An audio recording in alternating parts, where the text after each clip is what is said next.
Hello, hello. Anybody there?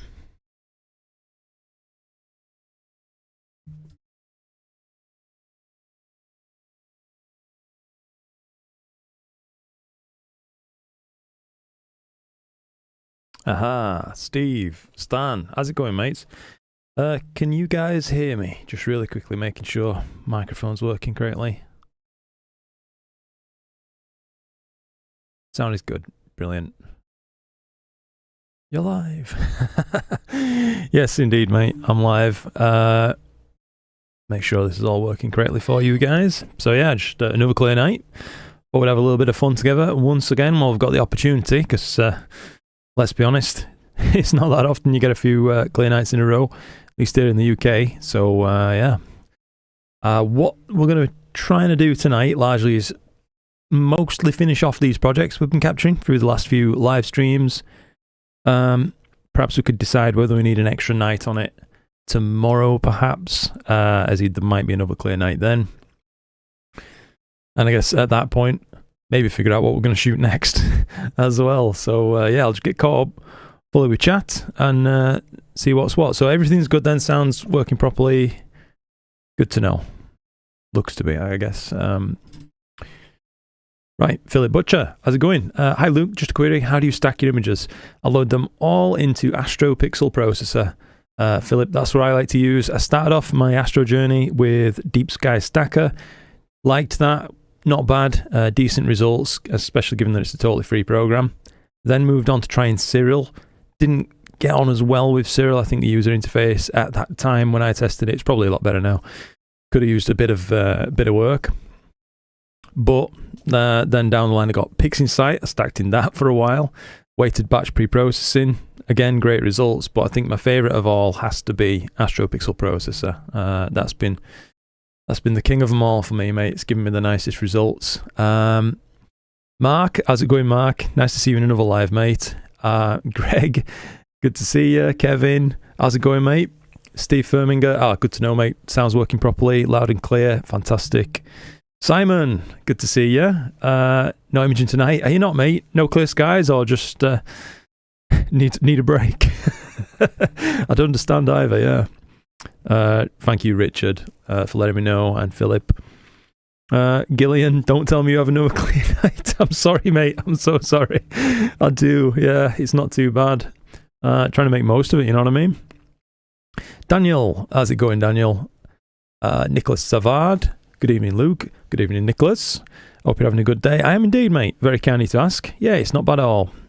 Got other stuff we need to talk about as well. Last stream, we talked a little bit about the potential of trying to add some more value to, like, you know, the membership system, the Patreon, the YouTube members and that kind of thing. And perhaps we can talk more about that in this stream. I'm just playing around with the idea of potentially if we should send a telescope off to a remote observatory so that we can, you know, do more live streams more regular with access to clear skies a lot more frequently than we have them here in the UK. Get a lot more data, of course, to share with people. But yeah, a lot to talk about with that one, I guess, and to try and figure out what it's going to be costing, etc. The boy, James, how's it going, mate? Can't stay but have a good stream, brother. Thank you, bro. Really nice you pop in. Just getting caught up fully. Still waiting for a clear night in Nova Scotia, says Stan. Blimey, still a bit rough for you there, mate, eh? Hey, up north. Jesus Christ. Fair enough, mate. Danny, how's it going? Pim says, good to see you again, by the way, Pim. Everything ready to move outside once these damn clouds decide to move. Well, I hope they move for you soon, Pim. Absolutely. Another stream for the salt mines. You've got it, mate. Yes, we're cracking on. Just thought, like I said, make the most of it while while the skies are clear. It's nice. It's been a pretty enjoyable experience, just chilling out with you guys and doing what we do. I mean, I don't want to seem like I'm trying for more support or anything like that, but the support has been unbelievable. But that's not the reason I'm live right now. It's just been nice to chill with you guys. But yeah, old school raver, nice to see you. Dave in it, I think. I'm just trying to remember people's names as much as I can, but it's a challenge at times. So rare that I've taken the week off work to capture. It is bloody rare, isn't it, Dave? Yeah. If you are Dave. Liberty Astro, good to see you again, mate. Hope you're keeping well. Use Astro Pixel Process for stacking, then move to PixInsight. Yeah, I'm much the same, Steve. I much prefer PixInsight's processing capabilities, but I prefer Astro Pixel Processor's stacking capabilities, generally speaking. Will, how's it going, Will? Good to see you, mate. Glad I caught it this time. I'm also out, decided to image the monkey head. Very good. Very, very good. Is that Spike Mask still doing the work for you, Will? Hopefully it is. Cheap Astro, how's it going, buddy? Rain for you, Liberty Astro. Damn. Needed a break. Yeah, fully understand that, Simon. Oh, crikey. Gillian, thank you very much indeed for that, mate. That's really, really kind of you to send in a super chat in. Massive support. Really, really appreciate it, buddy. Hopefully it's not too harmful that I'm getting more clear skies than you right now. Yeah. Felix wants a new scope. Yeah, mate, I mean, it's been confiding in me. He may only be like 15 weeks old, but he wants more scopes, so you know how it is. Let's just see. Greens from Cloudy, Maryland, says the failed astronomer. Wow. Hope you usually aren't so cloudy, though, eh? What's the target? Asks Jesus Christ. So we've got, well, 3 targets, actually, on the cooker tonight, mate. So what we're looking at right now, M78 and a little portion of Bernard's Loop. That's what we're trying to capture on the Hyperstar rig right here. The other rig that we've got running in the observatory is this one right here. It's just finished a meridian flip, so we should have an image popping in soon, actually. These are 5-minute subs using the ASCAR SQA55 and a full frame one-shot color camera, dual narrowband filter. And hopefully this frame will show. There we go. Yeah, this is a single 5-minute sub from that. So we're going for this kind of framing, getting rosette and cone all showing. We've got a lot of data to stack on this, by the way, guys. So that's going to be really fun to share with you all at some point soon, hopefully.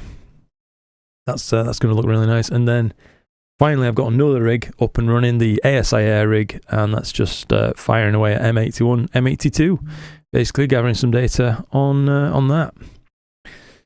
Let's just see then. So I have to wait until about 11 for clear skies tonight. Was just about to take a nap and you spoiled that. I'm so sorry, mate. Hopefully it is clear for you though, hey? Once it finally does get going. Seven Skies Astro, Rob, how's it going, mate? Having a little go yourself. What are you on tonight, Rob? Anything interesting? Cosmic Ray just saying Starfront in Texas, USA does a $99 per month thing. Okay. I didn't realize that. I thought they were all about $150, or is that some sort of like C-Star here? I think I've seen they've got those now, haven't they? Clear most nights here next week. Oh, that's really good to hear, mate, at least. Yeah, you can't knock it when it's like that, can you? Smash the like. Yes. If you like the content, give it a little like. If you do, guys, it does help out. Richard. Right. Got you. I'm so mixed up, mate. Someone else with a very similar name. Astrophotography. How's it going, Ruz? Another one. Dude, send some clear skies down here. I'm so sorry, Ruz. Yeah, gotta go at it on you when you get the chance. Nice of you to join in though, buddy. As always, a pleasure. It is a beauty. Will, you're enjoying that mask then, mate. That's really, really good to hear. Thank you again, by the way. Gillian, your very kind support. Appreciate it, mate. Ball 10, hello. Ram, nice to see you again. Starting the stream without me. I always go live just like random times, mate. Yeah, I wish I could have a schedule that I could maybe keep to a little bit, but I don't know. Would they lose some of the magic once the spontaneity goes? I don't know. Don't worry about it. Just joking. No worries, mate. Cupra, evening all. Hey Luke, how's it going, mate? My S30 should be with me tomorrow from FLO. Brilliant stuff. Only ordered last week. Clear skies here too in Derby. Lovely, mate. I think you're really going to enjoy that. Pete, how's it going, Pete, mate? Always a pleasure to see you. Hope you're doing well. Are your skies usable tonight, Pete? That's the main question, mate, because I know you've had it a little bit a little bit rough with this last patch by the sound of it. Brody. Hey Luke, how's it going, Brody? For some reason, I'm not getting notifications for these live streams. Stan is having to alert me. That's interesting. I'm trying to think now. I heard someone mention that on YouTube, you have to enable like all notifications and lives. So it's like, you know, the bell icon thing. Perhaps that's changed. I can't say for sure. But yeah, that could be worth maybe doing. Just turn off notifications, turn them back on. I do think it needs to be all notifications though for this. For live streams and that kind of thing. But yeah, it's good of you to bring that to my attention, mate, to be honest. I know I was talking with Razine just up above the astrophotography a little bit the other week, and I think we kind of both get done dirty a little bit by YouTube's notification system sometimes. It's not always on point. But yeah. Cloudy here sucks so bad. I haven't imaged in a couple of weeks. Is that Prague? Sorry. Ram. How we doing? Trevor. Good to see you, Trev. One of those, but not with Hyperstar. Yeah, just 3 rigs, mate. Just 3. Rosette and Cone looks stupendous. Thank you, mate. Yeah, I'll just show you briefly here again real quick. The last couple of streams I've brought up this. This is just a really quick look. So this is 45 5-minute subs on the Rosette and Cone. That's the data with just 45 frames. Really looking good. But we are now, let me just find the folder, Rosette and Cone wide field project lights. Currently I have 122 subs to stack, and hopefully by the end of the night we might be up to, I don't know, 150, something like that perhaps. Could be a pretty good project, this one, especially given that 45 sub looked as good as that. You know, there's no way that triple doesn't look worse. You know, it's going to look so much better. But yeah, looking forward to that one. I think that's going to make for some fun data to play with. Debo Webb, evening all. I'm on the Rosette tonight. Evening, mate. Good of you to join in. Going to make the most, aren't you? I guess depending on where you are. If you're like me in the UK, I really am trying my best to get these last few shots of targets within Orion right before it kind of disappears, because by the time it pops up, you know, dark enough now to start imaging, it's already half gone practically, you know what I mean? But yeah, looks like I'm going to get 3 hours clear nights about 9 PM for you. That's good, Russ. Make it out and have a go. Good stuff. Darren, nice to see you, Darren. Hi Luke, great to see a fellow Yorkshireman run one of these channels. Good stuff. Yeah, fellow Yorkshireman, got to stick together, mate. Matthew, good evening. Good evening, Matt. Hope you're keeping well, mate. Just collimated using your star collimation with sharp cap. Spot on, thank you. That's really good to hear. Really, really good to hear. Oftentimes when I'm putting together like a video like that, intended as a slow burn tutorial kind of thing, they do really poorly initially, but when I see stuff like that over time, you know, find out that it has helped someone down the line, it's really, really nice to hear. So thank you for sharing that, mate. Cosmic Ray Random Error 1 set up a S50 in EQ mode to Starfront and has not seen first light yet. That's really cool. Oh, thank you, Matthew. Coming in hot there with the 20 quid of support. You're awesome, mate. That's really kind of you. A pack of nappies for you. I'll tell you what, they're not cheap, are they? Especially at bigger sizes now. But yeah, thank you very much indeed, mate. I really, really appreciate the support. I really do. Very, very kind of you. Unbelievable. You're all so kind. You really, really are. Let me just see. Oh, you got a notification this time, Ruz. That's good to know. I know you've popped in, haven't you, the last few times, so I don't know, maybe it's fully re-enabled notifications or something now. Some say that YouTube unsubscribes people and turns off notifications randomly. Yes, I've had that myself, mate. Very, very odd. Channels I definitely wouldn't unsubscribe from. And I'll go back, you know, searching to see if they've made anything new, and I'll see it's unsubscribed. So, yeah, very, very weird. Click the bell again just in case. If it turns off, do it again. Good to know, yeah. Rob is after NGC 3190, Hickson's Compact Group 44. NGC 3190. Let me just crack open a web page real quick. So we can see what Rob's imaging. 3190. I mean, it's cold in here. It's only 15 degrees. Feels cold anyway. Not too bad if you're moving around, I suppose, 15 degrees. But once you're sat down in like an office chair, it starts to feel a bit chilly. Pretty target that, Rob. Gotta say, mate, that's a pretty target, especially if it's taken in context with the rest of the stuff nearby. Yeah, I'm a fan of that. In Leo, eh? Good stuff. Good luck on that one, Rob. Gareth Vickers, the telescope got a bit rained on a couple of nights ago. Ooh, but it's all good. Set up on the bubble, and then the Pac-Man Nebula SCT-8 and a Hyperstar. Lovely rig. And yeah, I guess it's always a bit of a panic in it if your stuff gets just a touch wet. Hopefully we're only just a little bit.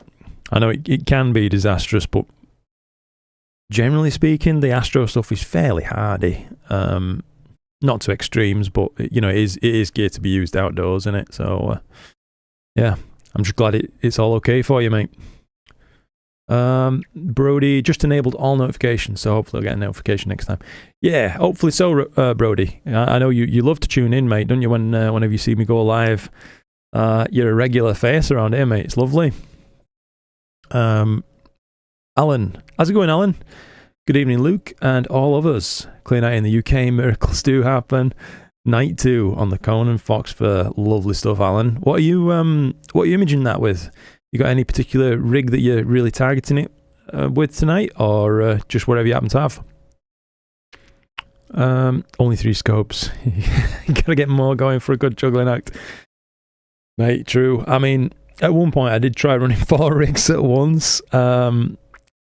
Like on a good night, I think it'd be okay, but blimey, that particular night I did it, I almost ruined astronomy for myself for a little bit at least. You know what I mean? It just started all going wrong, and oof, not good. Did anyone get the planets alignment? I visually had a look when I was setting up tonight, mate. I noticed, you know, there's Venus there, Jupiter, and then Mars. I think Saturn's already a bit low for me by the time it's dark. Can't be sure though, because I can't fully like see my western horizon. It's blocked by houses. But that would have been a cool one to capture on it. All the planets in one night kind of thing. Never mind, just looked out. It's clear now. Preparing your rig. Good stuff, Ram. Off of Felix. Yeah, true. I mean, maybe we need some more clarification on that one, Matthew. Other than happens for me, so I can go longer on a live stream. Or no, all jokes aside, thank you very much for the support, mate. Really, really appreciate it. Pete says skies are fairly clear. But today's processing day, so I'm in the office, so no imaging for me this evening. That's fair enough, Pete. Absolutely fair enough, mate.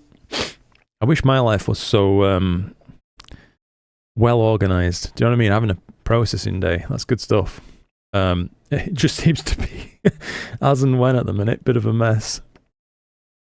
Hopefully, mate, we will have some more data for you to process soon as well. Like I say, once we're finished with these captures and we can choose then the next targets we're going to go after, I reckon I'll get all this stuff stacked up, shared initially right away, you know, like Patreon, YouTube members, that kind of thing, and then I'll fold it in as part of a tutorial, perhaps down the line, or like, you know, just a processing workflow, that kind of thing. It seems people really enjoy those, and I know that if I'm looking for something like that, I tend to prefer, you know, demonstrative kind of things. I learn well that way.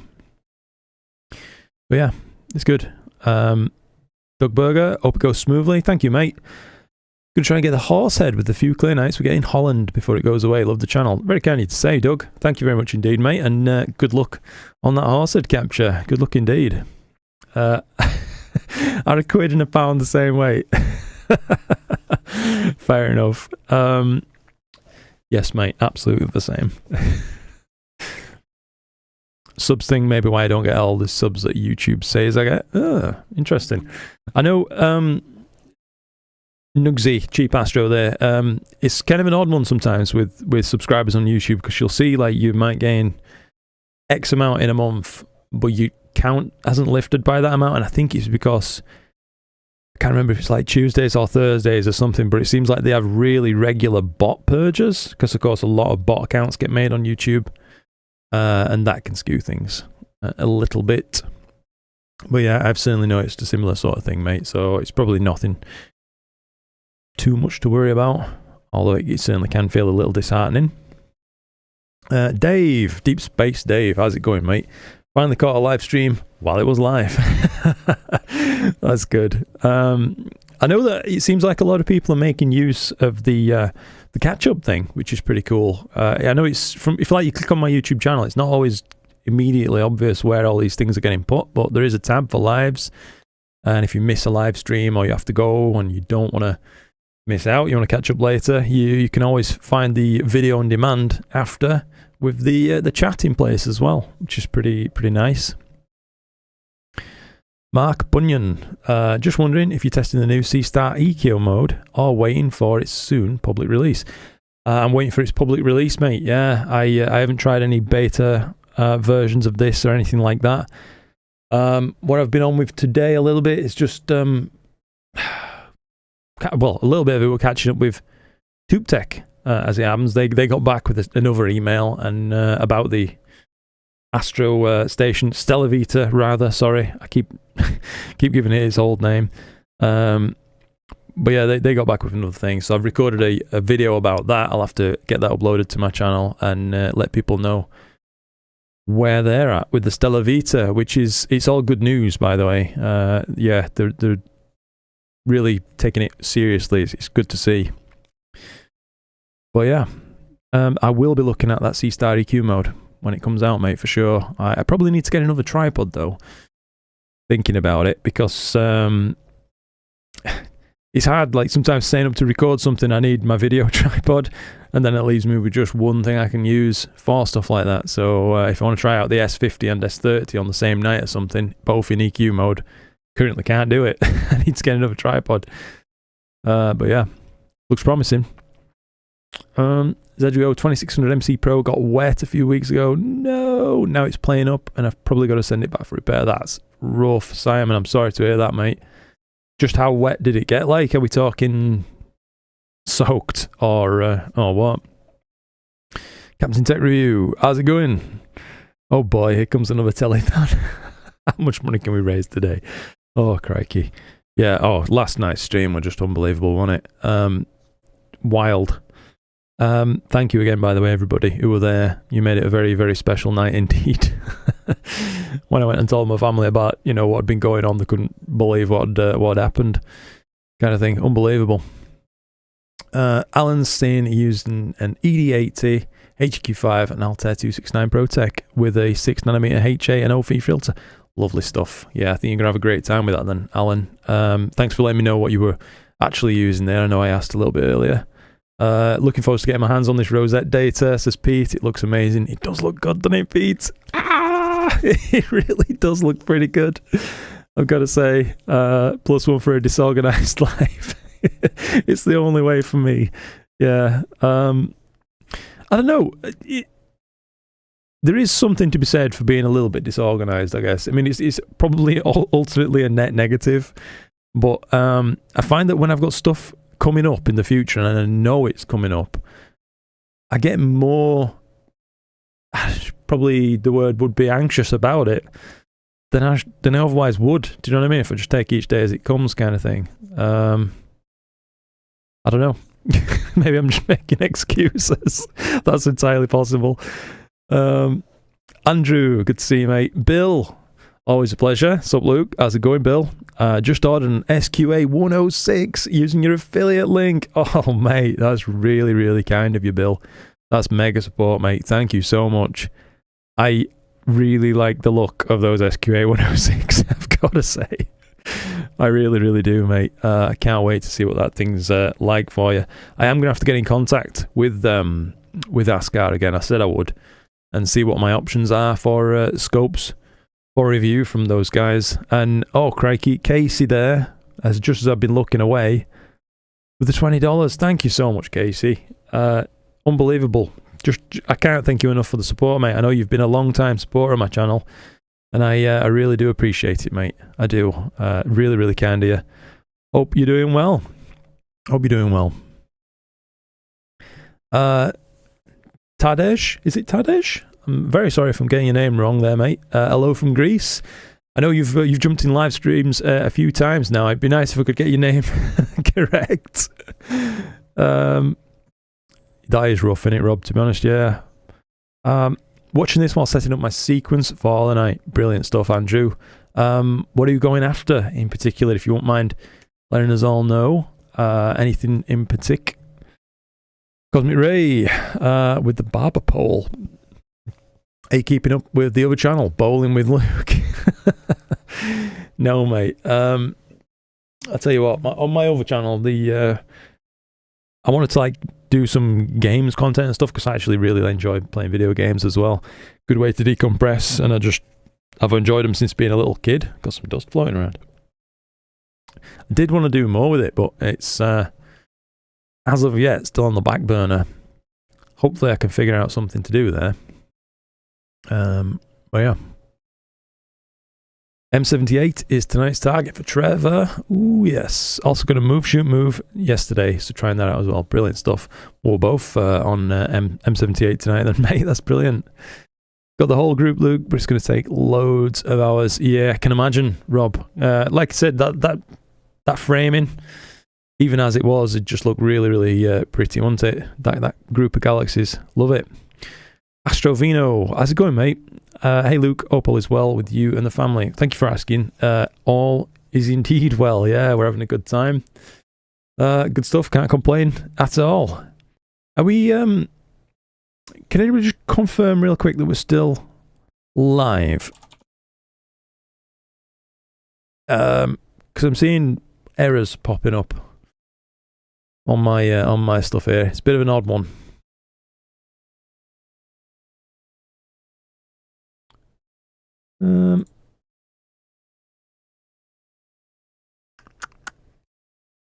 Ooh.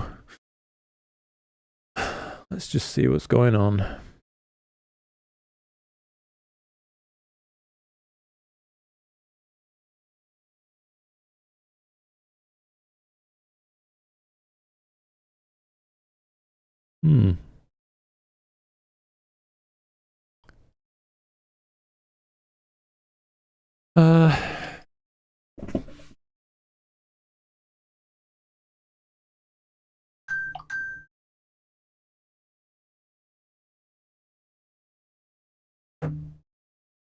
See if we can figure out what's happened here.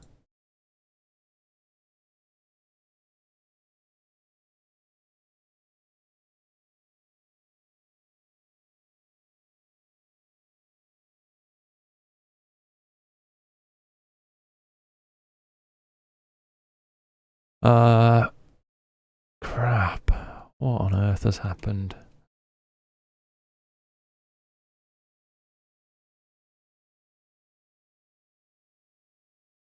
Are we moving again? This is so weird, guys. It's like... So on my streaming software, I'm now seeing just a huge, like, boost of chat where I've missed. But this is, like, way behind. I'll close this on-screen one for just a second. Sorry about this. It's clearly some sort of issue while trying to stream with a tab open. Oh.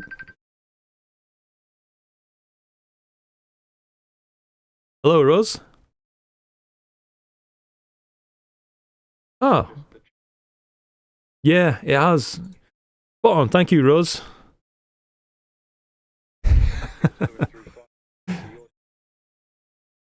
Yes. Brilliant. Thank you, mate. Appreciate that. Appreciate that. Thank you. Rosine just gave me a call. How cool is that?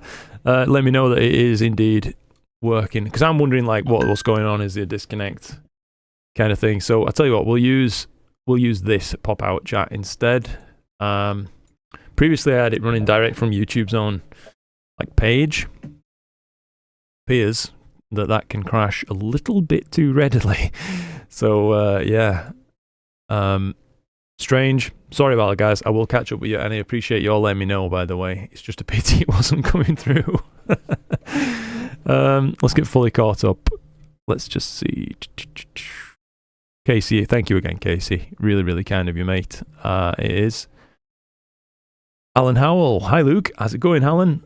Picked up one of your universal bind-off masks, and it's the best I've tried. Oh, that's brilliant.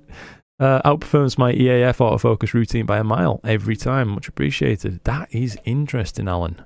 I'm trying to think now what perhaps you could use the bind-off mask to find your critical focus position. Then you mark down that number and figure out what combination of settings you need with your EAF to make it land on that number. Kind of thing. It could be a backlash issue. Maybe doing you dirty or something. I don't know. But I'm really happy to hear the mask is performing well for you. That's good news. Thank you for letting me know. Anybody know if the 585MC uncooled has a UV IR cut on it or just a glass window? That's a hard question, Russ. I think the 585 has clear glass, so that you can use it for extended like photography deep into the infrared kind of thing. Oh, I've just noticed we've got I believe a member. Oh, look at this. Andrew Weller. £20. Bloody heckers, mate. Let's celebrate their first super on a live stream. How do I celebrate at YouTube? Thank you very much indeed, Andrew. That's how we'll celebrate it. I'll just say thank you, mate. I really, really, really, really appreciate the support. I do. Unbelievable stuff. It's okay, you didn't miss anything in the chat. I will catch up. Absolutely, I will. Thank you. And like I say, thanks to Ruz as well for just ringing and letting me know. I was about to start trying all sorts of stuff because I'm thinking, is it just chat that's updating and no video, etc. But yeah, looks like we're good. Let's just see. Hope to see you at PASS. I'm ever so sorry, Rob. I shan't be at PASS this time. I think it's just a bit too far to take, our son in the car. The longest he's been is like 20-30 minute journey, and he was not pleased. Kind of thing. So we'll have to work up to that kind of journey. It's about 2.5 hours for us, I think, 3 hours to make it to PASS. But yeah, it's a shame because, to be honest, as much as I like having a look around the conventions, the best thing by a mile for me is just meeting people there. That's what it's all about, you know what I mean? But yeah, Astrovino, all is well with you and the family. Thank you, mate. Yeah, I think it was at that point where I lost chat last time on it. But yes, we're all really well, buddy. I hope you're keeping well too. Now, what had I missed? I'm really feeling like I missed something.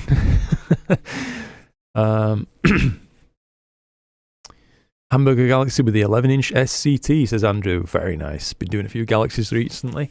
Good stuff. Kicking off Galaxy season in style. I see you there with the hamburger.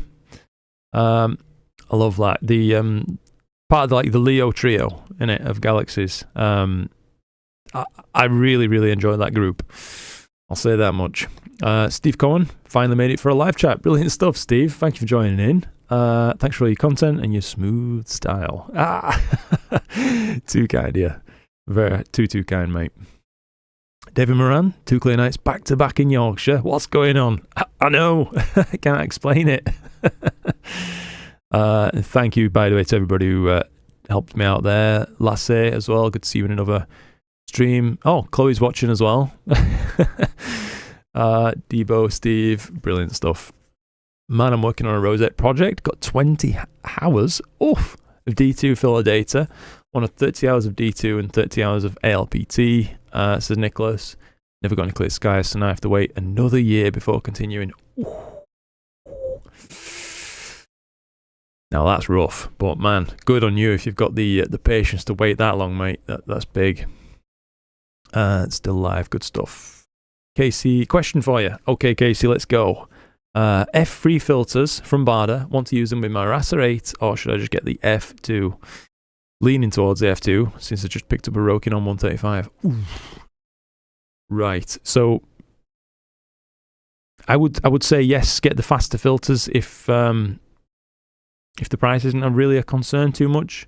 Casey, as they are going to work better at that, incredible fast focal ratio of the RASA 8.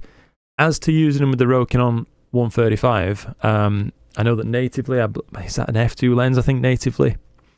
My model that I had of it, at least, did work okay at f2, but it worked considerably better. Stopped down to like f2.8, that kind of way on. So in that case, you're probably still okay using those f3 filters. In fact, you will still be okay through your Rokinon 135. But yeah, that's where I'd be at with it, mate. If you wanted to get the absolute most from the RASA 8, yeah, the matching f2 filters probably needed. Matthew Hyman just answering Rose. Does not, which is the same implementation. Okay. Yep, good to know that. That confirms, I think, what we were talking about there, that it's clear, so you can get that extended infrared sensitivity and make the most of it. But yeah, there's a duo. I imagine it's probably the same, innit? Daniel Loads, good to see you. Alan, let me know it was still okay at that time. I will try to catch up just a little bit. It's been a bit more fun trying to be like actively keeping up with chat, but it means I've got to spend a lot of time going trying to read through everything. But that's what it's all about, I suppose. OTS Cymax, nice to join in another stream, buddy. Hi everyone, having a crack at the Spider Nebula with my FF80 Apo and 2600 MC Pro. Cross your fingers that it stays clear. Is that the spider and the fly that I'm thinking of, up near the Flaming Star, Tadpoles, that sort of region? If I'm thinking of the right target, mate, maybe you could confirm that. Richard's Astrophotography. Oops, just lost your comment there, mate. Hi Luke, good to see another live stream. Thank you, mate. Hope the family are doing well. Also, we are indeed. Hope yours are keeping well as well. Set up down here in Gloucestershire. For the Edge 11, would you recommend an off-axis guider or a 2600 MC Duo? Ooh. I'd probably go with a Duo, mate, to be honest. There's nothing wrong with an off-axis guider, don't get me wrong. But I really quite like the design of those Duo cameras. It means that basically any telescope you care to put that on then is going to be able to guide with the accuracy of off-axis guiding. The only disadvantage, of course, to those Duo cameras is that you are going to be guiding through whatever filter you're using too, which to me, when I initially got that 2600 Duo Air camera through for review, that was one of the things I was kind of concerned about, because I thought, right, if I want to use really narrow dual band filters through a small aperture, let's say, for example, it's going to naturally make your stars fairly faint. It was a bigger problem in my mind than it actually was in reality, though, because I found that it still worked absolutely fine, even using 5-second guide exposures if required, something like that. But yeah, that's my advice on it, mate. I think if you want to keep things sleek and clean, go with the Duo. But again, there's nothing wrong with an off-axis guider in particular. Got any background tunes, mate? Asks Nicholas Savad. That's a tough one, Nicholas. Technically, I could. Yeah, I do have an active subscription to Epidemic Sound that's linked to my channel over on YouTube here, and I can use it like whenever I want, kind of thing. But I'd have to probably download some of their music to my hard drive, set up a playlist, and maybe we could like roll that while we chat away or something. I don't know. It's just sometimes like I've shied away from having videos with background music in so much just lately, because while it's fine for some people, it's fine for me. Let's say when I'm mixing the audio levels during editing, it's fine here.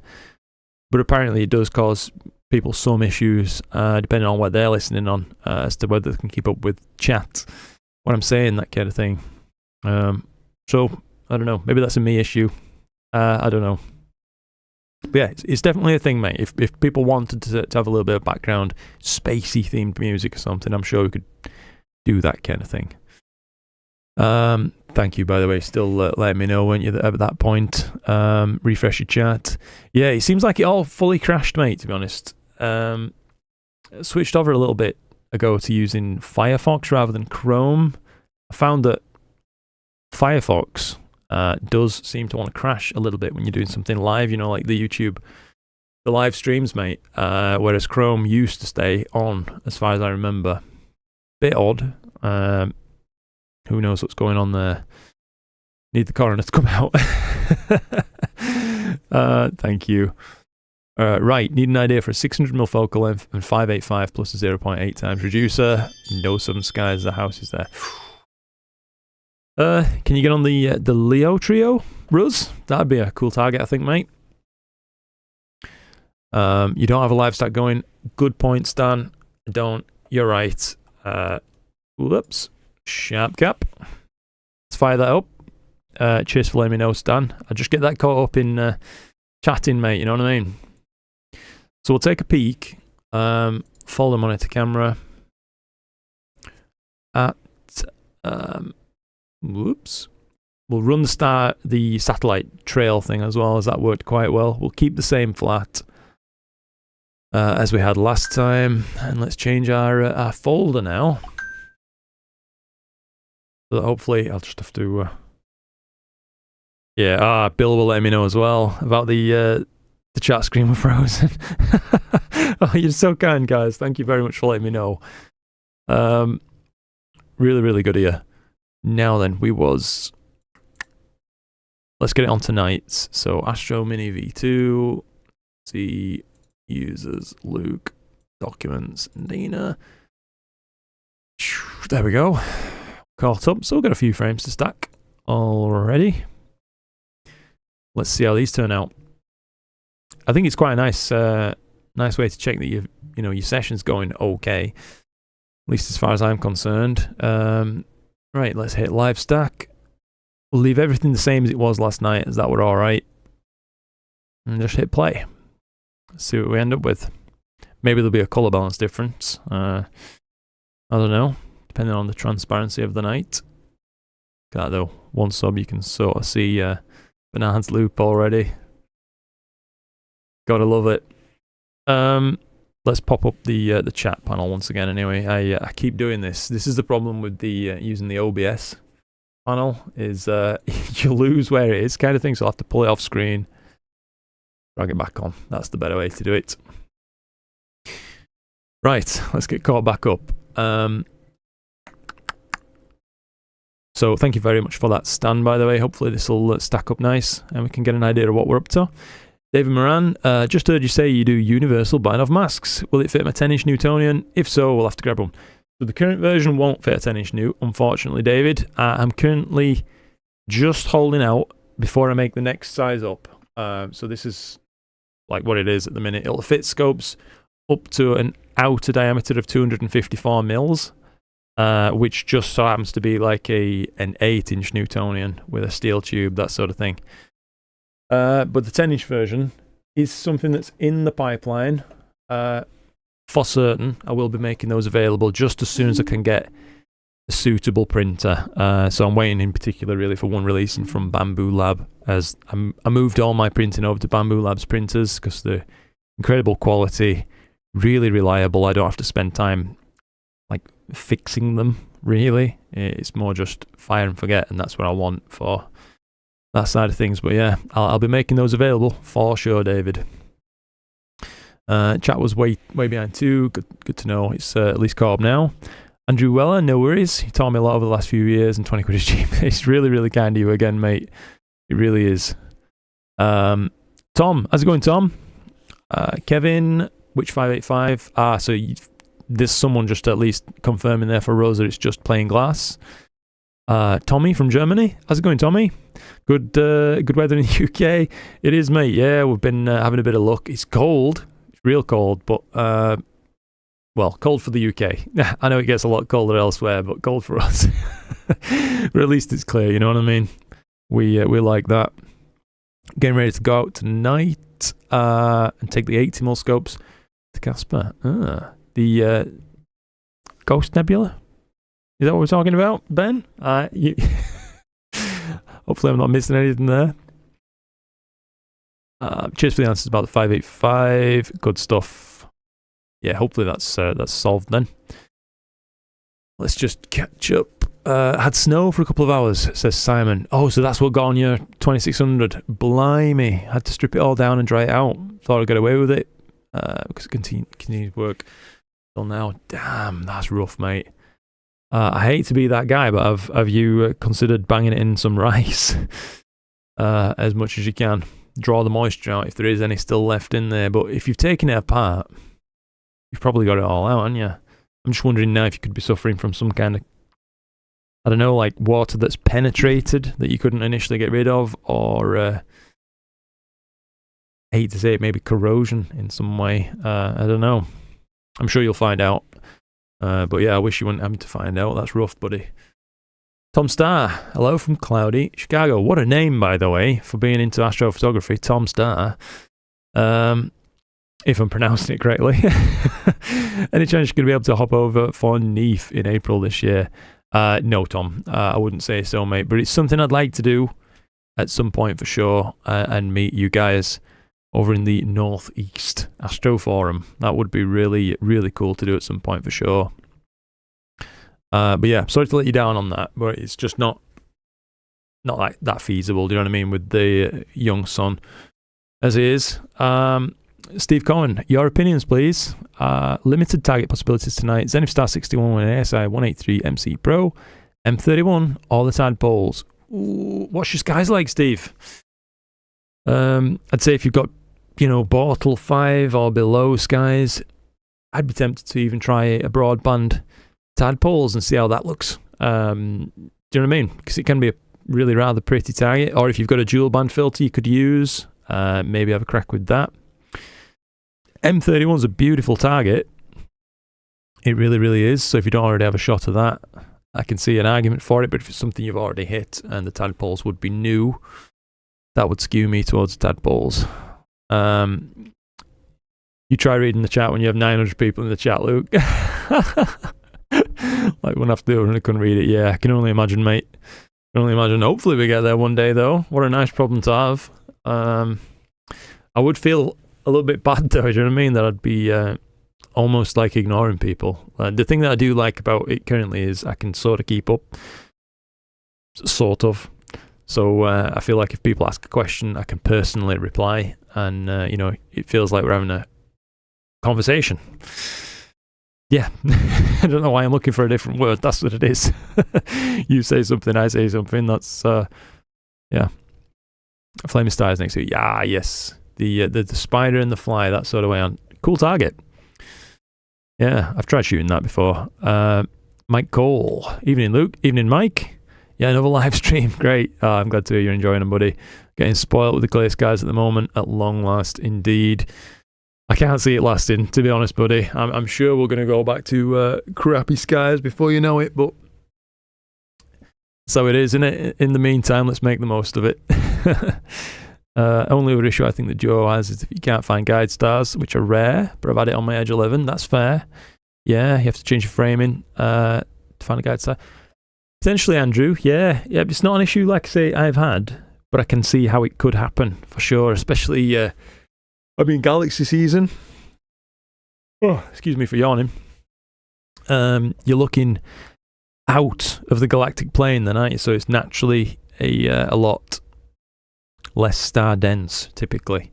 If you're trying to shoot something in the Milky Way, in particular, like all our main nebula targets, you're typically just going to be imaging within a sea of stars. But I know that framing some smaller galaxies can be a little bit challenging, perhaps even with just traditional off-axis guiding as well.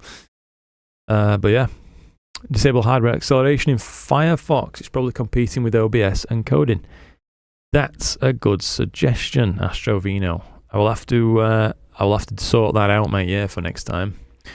Leo Trio, not an option. Fence in the way. Oh no. Yeah, going for M81.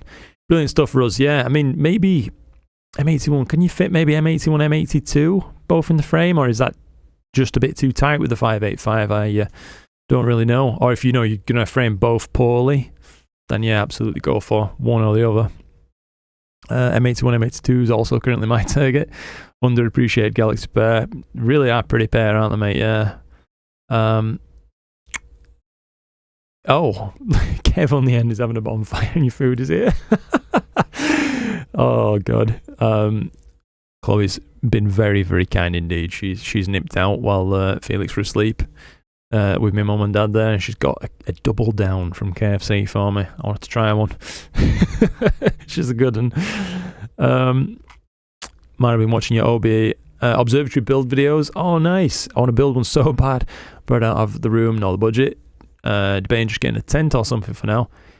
I mean, potentially, Nicholas, yeah. If you have a location where you don't get tons and tons of wind, then one of those observatory tent things could actually be a pretty good solution. Might even be more advantageous in some ways than an observatory, as you can move it around your property, you know what I mean? Perhaps hit different targets. With mine being a traditional observatory, of course, my peers are in one place, and if I can't hit a target for whatever reason, then that's it. I can't, like, move the scope kind of thing. But yeah, wind would be my main concern with that, mate, to be honest. And I guess waterproofing as well, to a degree. So I guess if you know you're going to get a load of rain, you'd probably pack things down, wouldn't you? Good stuff. How's it going, mate? I have a question. I want to buy a mono camera for the currently used Ascar 71F. In the future as well, you're going to use the Celestron 925 Edge HD. Can you advise what to buy so I don't have to exchange the camera? Ooh, Christoph. That's a tough one, mate. So, currently, I guess, one of the best bang for buck cameras is the 585 mono, I would say. But when you put that on the 925 Edge HD, it's probably going to be a little bit tight for most targets, I would say. So unless you know that already and you're cool with just going after smaller targets when using it on the Edge, then that'd be fine. I expect you're probably going to want the flexibility that a larger sensor would offer, giving you a bit wider field of view, making more of that beautiful field that the 925 Edge HD can give, getting more bang for buck from your scope as well, and what that can perform like. Probably something like an IMX571 based camera might be the main option. So 2600 mono, Player One Poseidon mono. I know I think there's a TubeTech version as well. There's a few. QHY, of course, do one. 268 mono, I think that one is. Ultimately, just pick one that you like the look of that fits your budget, if those cameras are in your budget, mate. So that'd be my advice, Christoph. Go for an IMX571 based camera. They're all much of a muchness. At the end of the day, they're all using the same sensor. So, yeah. That'd be it, mate. Astrophotography, what's your light pollution like, Luke? Local light pollution, so detail is great. Well, Ruz, we are in a low bottle 7 here, and it's locally, we've got loads of light sources, to be honest, but I've just made sure that my gear is as well shielded as it can be, you know, in the knowledge that I want to continue doing astrophotography and such long term. So local light pollution, while not welcome, is unavoidable in this location. So yeah, it's not something I choose to worry myself too much about. There was just recently, like near the end of my street, there's like a building, and it's got some large security lights on it. And for the longest time, they'd been pointed really ridiculously. Like the angle was going straight into my garden, everybody's garden actually, as it happens down this street. But of course, it only really affects me because I'm the only nutter outside on a night trying to take pictures of stuff. But yeah, I went and had a chat with them and stuff, and we talked about it. And they were really kind to let me get up on my ladders and adjust them down, and it's a lot better now, I would say. So maybe that helps. But there are some sources of local light pollution as well, not to go on too long. They're just totally unavoidable. There's a large factory being erected nearby, and they've chose to use the most obnoxious red lights. And oh man, they're just, it's so bright, mate. It really, really is so bright. It takes the mickey. And I just don't think there's anything you can really do about that, unfortunately. Oh, Ram remembers, yeah, Luke, low bottle 7. Yeah, great that you managed to catch the live stream. Love your videos. Thank you, Christoph. Hopefully the information about the 571 there was useful. I've just seen, yeah, 571, thanks. Yeah, that would be my choice, Christoph. Really works well. Adfish fan, love your live shows. Thank you, mate. Really, really kind of you. Good to you to jump in another stream as well. M78, yes, mate. The Ghost, I'm with you now. Sorry, Ben, I lost track of what you were talking about there. Whisper, I live in London. The light pollution is insane. I can't imagine looking up and seeing the sky. I've only just realised when I should look up and be seeing our galaxy instead of just grey. Yeah, to be honest, mate, I've been to London a couple of times in my life, and one of them, we were out on a night and it was a clear night. I just thought to myself, what is going on? I can see like 3 stars. It was just ridiculous. It's so bright, isn't it? So bright. I mean, it's bad here. Don't get me wrong, it is terrible, but it's not as bad as the middle of London. I will say that. Need loads of admins. I can imagine, mate. Yeah, if you're gonna have a huge live stream with 900 chats or something like that, probably make the most of that kind of thing. Bottle 6 with an SV Bonnie UV IR cut filter for M31 or an IDAS dual band for tadpoles. Oh, okay, Washington State, USA. Okay, seeing. Ooh, yeah, at that point then, Steve, I mean, you've chosen a nice pair of targets, to be honest. You can't really go wrong, you know, if you just flipped a coin and let chance decide. My decision at that point, if I were in your shoes, would probably depend on what I'd previously shot before and if anything was going to be a new exploration for me or not. But yeah, YouTube don't like you using anything but Chrome. Yeah, I get the feeling of that, to be honest, mate. Yeah, try StreamYard. It's pretty good. Okay, fair enough.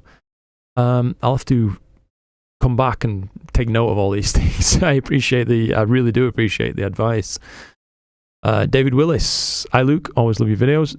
Thank you, David. It's really, really kind of you, mate. Appreciate that. Stan, hey Luke, not sure if anybody's asked you this before, but have you ever thought about doing your own Discord server that will give people the opportunity to interact with you at your leisure? It's been a consideration, Stan. Yeah. My only thing is, like, there's some really mega established Discord servers out there, you know, like the Astro Biscuit one, for example. Which when I don't want to say compete, but we're never going to compete with, if you want to look at it like that.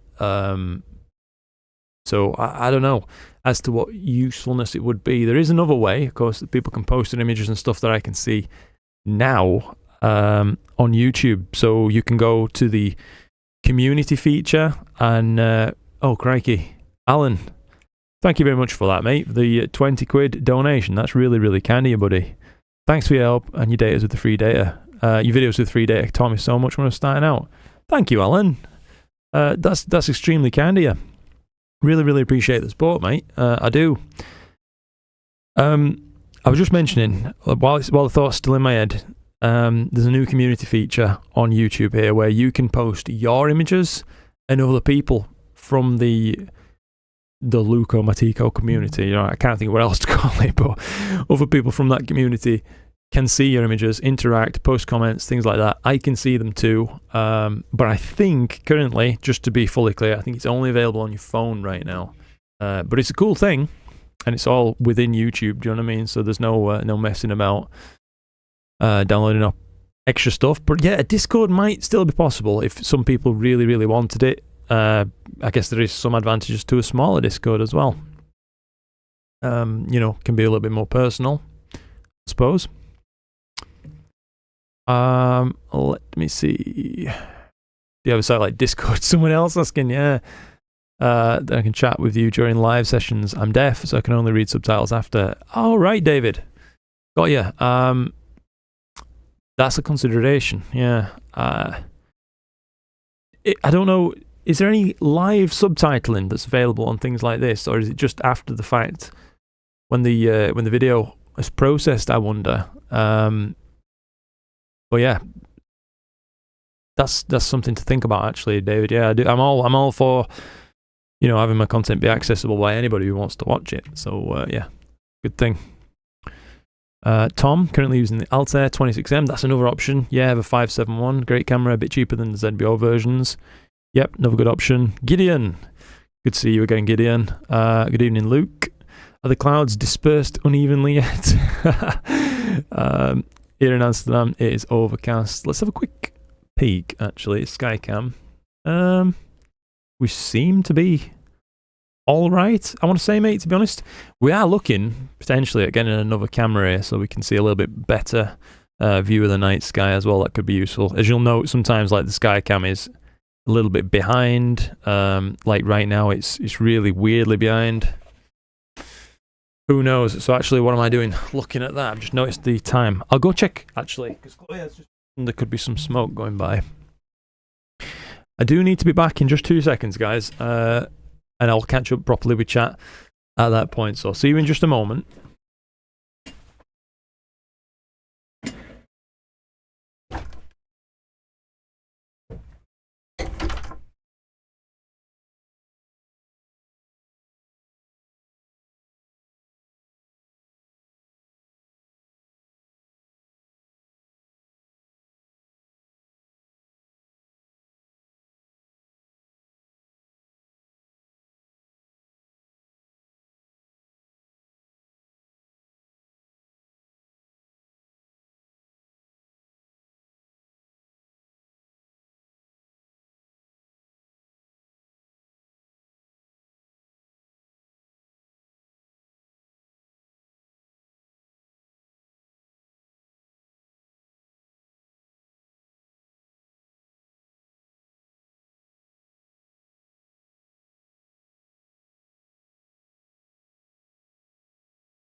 Ah, we're back.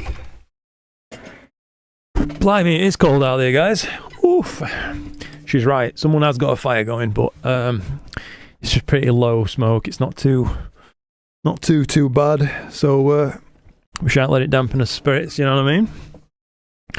Right. Let's get properly caught up. So we're looking at 90 minutes of exposure here as well. I'll give this a touch of a slight stretch, just a hint of a stretch. Can balance the colours a little bit better there as well. You'll notice now all the histogram peaks better aligned. Yeah, that's not looking bad. We've got tons of data on this now, by the way, so that should be some fun as well. When I can share that with you guys, once it's all stacked up, we can do a processing tutorial or run through, etc. And you know, play with some of this data that we've been spending so much time on the live streams capturing. That's always a positive thing, isn't it, I think? BRB, got to do my polar alignment, says Rose. Good stuff. Kieran, how's it going, Kieran? Good evening. Just staying up for the night on M101. Good choice. Yeah, I love that galaxy. Hope you're well. Just ordered a 5x2 filter wheel and a CAA. Woo-hoo, yes, I think you're going to be happy with that, mate. Are you going to pop in the classic combination into that? Am I thinking if you're using mono, it's going to be LRGB HA.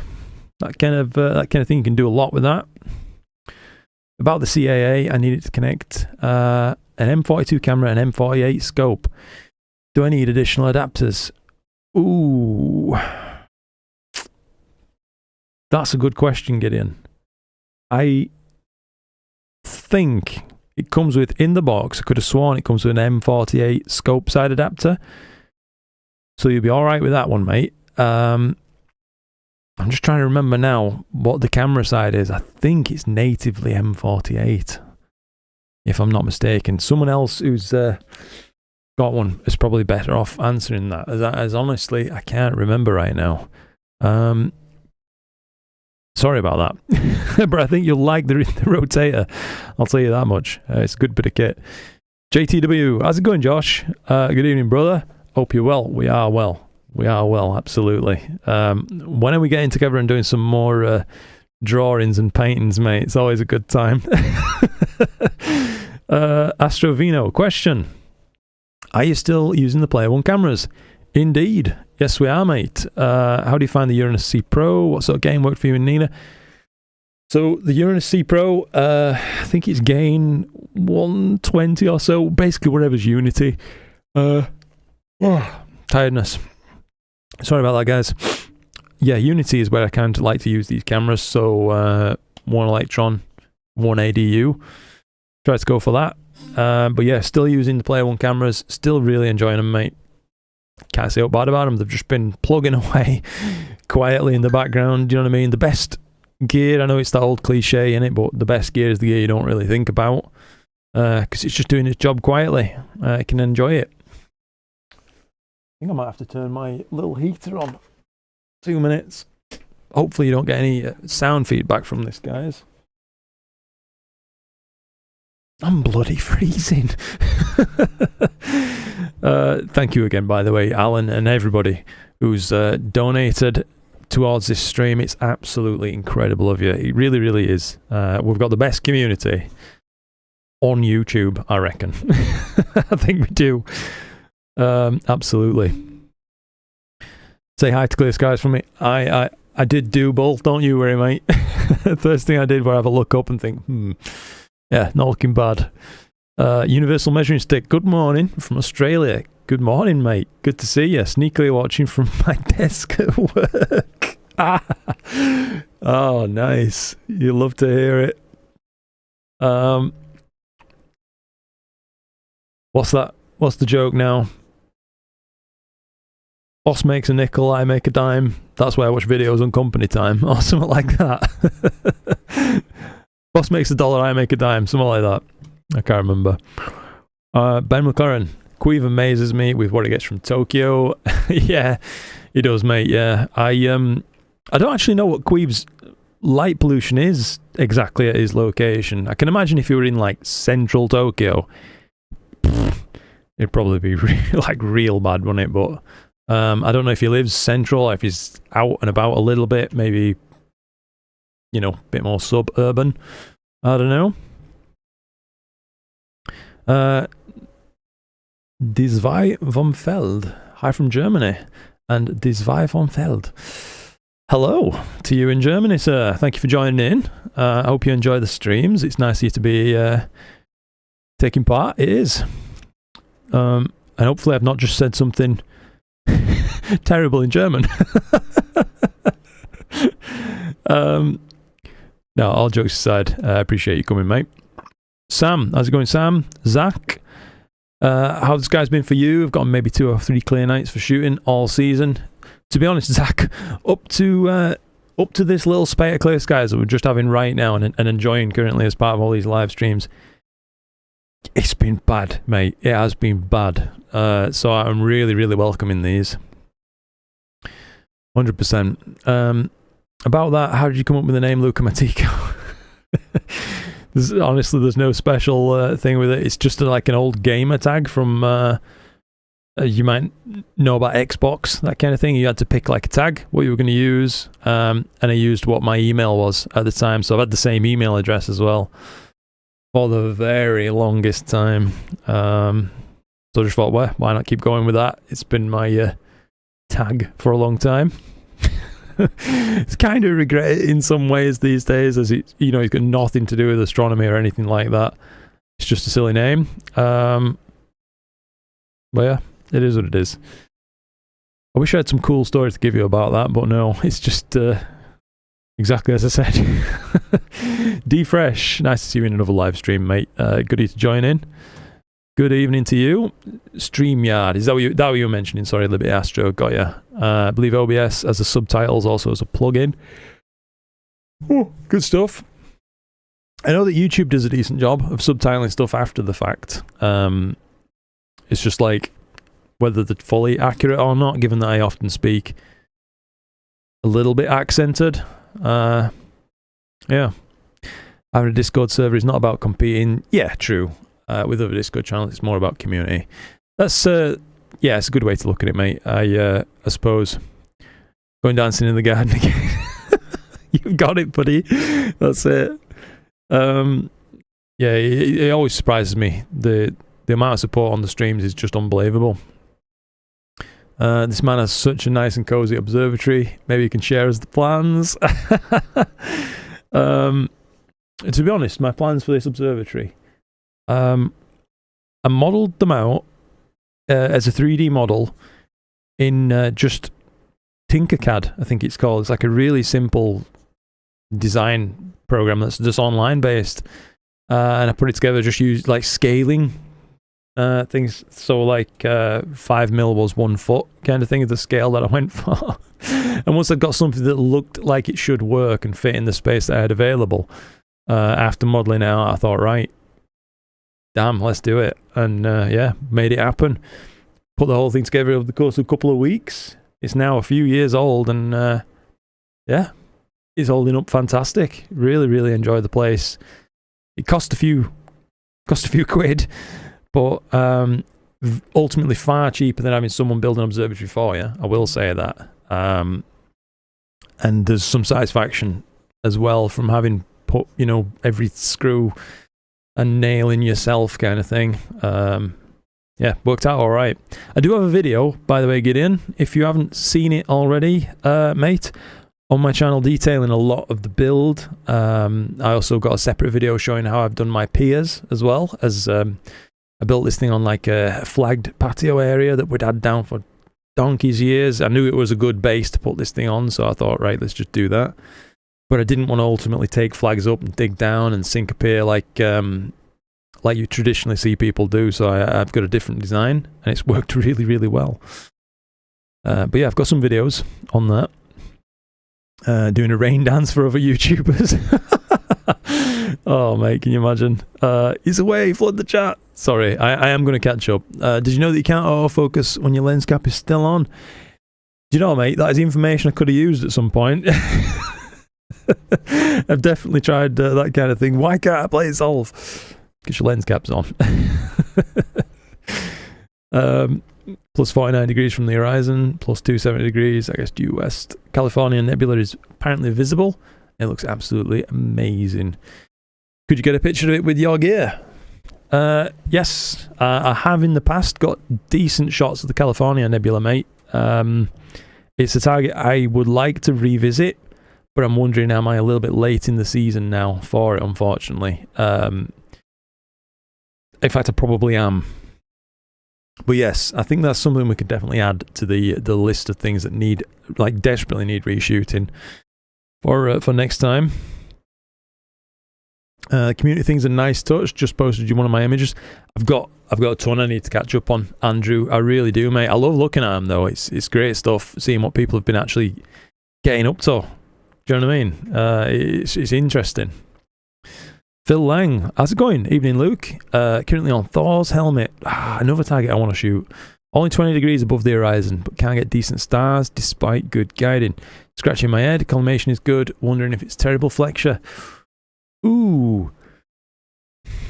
Let's think, Phil. Excuse me. Is your scope one that's user collimatable? You know, like a Newtonian, that kind of thing? That would probably be my first guess, depending on how your stars actually look. If the little, you know, seagulls and things like that and misshaped stuff, then yeah, probably look at collimation. If the streaks evenly across the whole field of view, then it's possibly a guiding issue down to how your gear is balancing at that point in angle, being that it's so low. There's a lot of things it could be, I suppose. If you give us a bit more information, we might be able to puzzle it out together, you know what I mean? Also, it doesn't work with bad enough mascot. Yeah, I've heard that too, mate. Someone told me. I definitely didn't find that out myself. These are some mistakes we've all made, haven't we? You know what I mean? We'll make sure that he gets behind on jargon. Yes. We are catching up. I think we're getting there. Astrophotography did a good video on the CAA. Yes, indeed, he did. Actually, good shout. With the the ultimate industry standard talk test using basmati rice. I love it. Oh, that were absolutely just the highlight of the video for me, mate. I loved it. If you haven't seen it, you've got to check it out. I left the cap on one, started a USB issue, and an hour later the DAC saw the cap. That's a classic. It is M48 camera side. Thank you for confirming that, Casey. Yeah. I've got a Discord server that I've set up a while ago just to try it out. You or we could use that one. That's interesting, Pim, potentially. I don't know how I'd go about it, to be honest, mate. It's probably Probably have to do some community polls or something, and maybe ask if it's something enough people want to see. Because of course, anything that takes extra time, obviously it wouldn't take much time, but it would take some time, eats into other content potentially. So we've got to weigh what's the most useful spend of time between us. But yeah, having a Discord community might potentially be an idea if enough people want it. Ian Barker, how's it going, Ian? Great live stream, thank you, mate. I can watch while I'm freezing in the garden doing some Astro. Up going to the Yorkshire Moors tomorrow night. Ooh, very nice. Get some proper dark skies. Lovely stuff, mate. Yeah, I mean, much of the moorlands and that kind of thing, they're in bottle 4, 3 sort of skies, aren't they? So pretty damn good. Good luck, mate. If you get out there, that'll be cool. You might be making Gideon's wish come true here. I think we are ending up a little bit behind, but CAA is M54 scope side, M48 camera side. Yeah, spot on. So it seems like I was just about good from memory there. Mark, how's it going, Mark? I've come to join while I'm in from the garden. Currently doing 2 92-minute exposures. Got you. I thought you said 2 90-minute exposures. I'm like, jeez, Mark, what are we doing here? Got you. 92-minute exposures of NGC 2244. That's the rosette, yeah? Lovely stuff. I think you're going to have a nice image at the end of that. So someone online having it on his red cat, so it can be done. Is that leaving the bloody bind off mask on? So many issues can happen in the dark. Absolutely. Oops. Decided to put the S50 out tonight for a play. Can't knock you, mate. Yeah. Knackered after work, so went for the lazy option while I reconfigure the rig. Hopefully for tomorrow night. Good stuff. You tell you what, mate. The S50, S30, Dwarf 3, all those things. If you are just a bit knackered and you still want to enjoy the night sky, they're a really good way to do it. Can't knock them. Can't knock them at all. It says it's a white zone. So replying to what we were talking about with Queeve there. The bottle 9+. What? Crikey.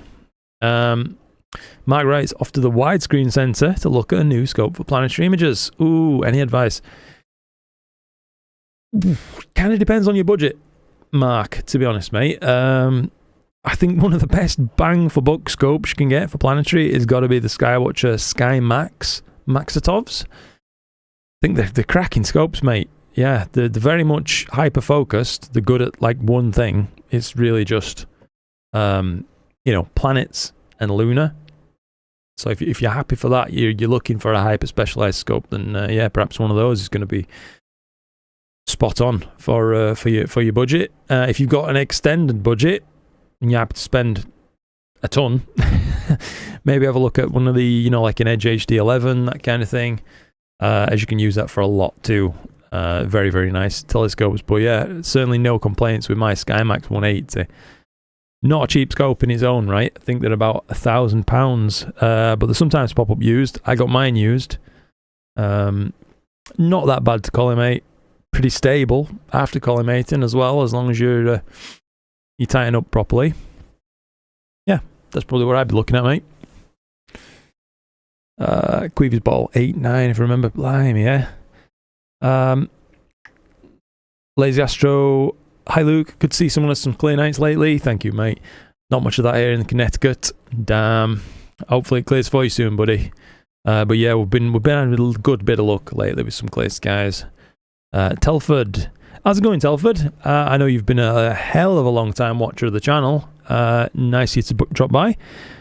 First time I've caught you live while I'm also imaging. Lovely. Hope you're enjoying the stream, buddy. Z Boyd is my Xbox name. You're not alone. Yes, this is it. Rise up, gamer tag.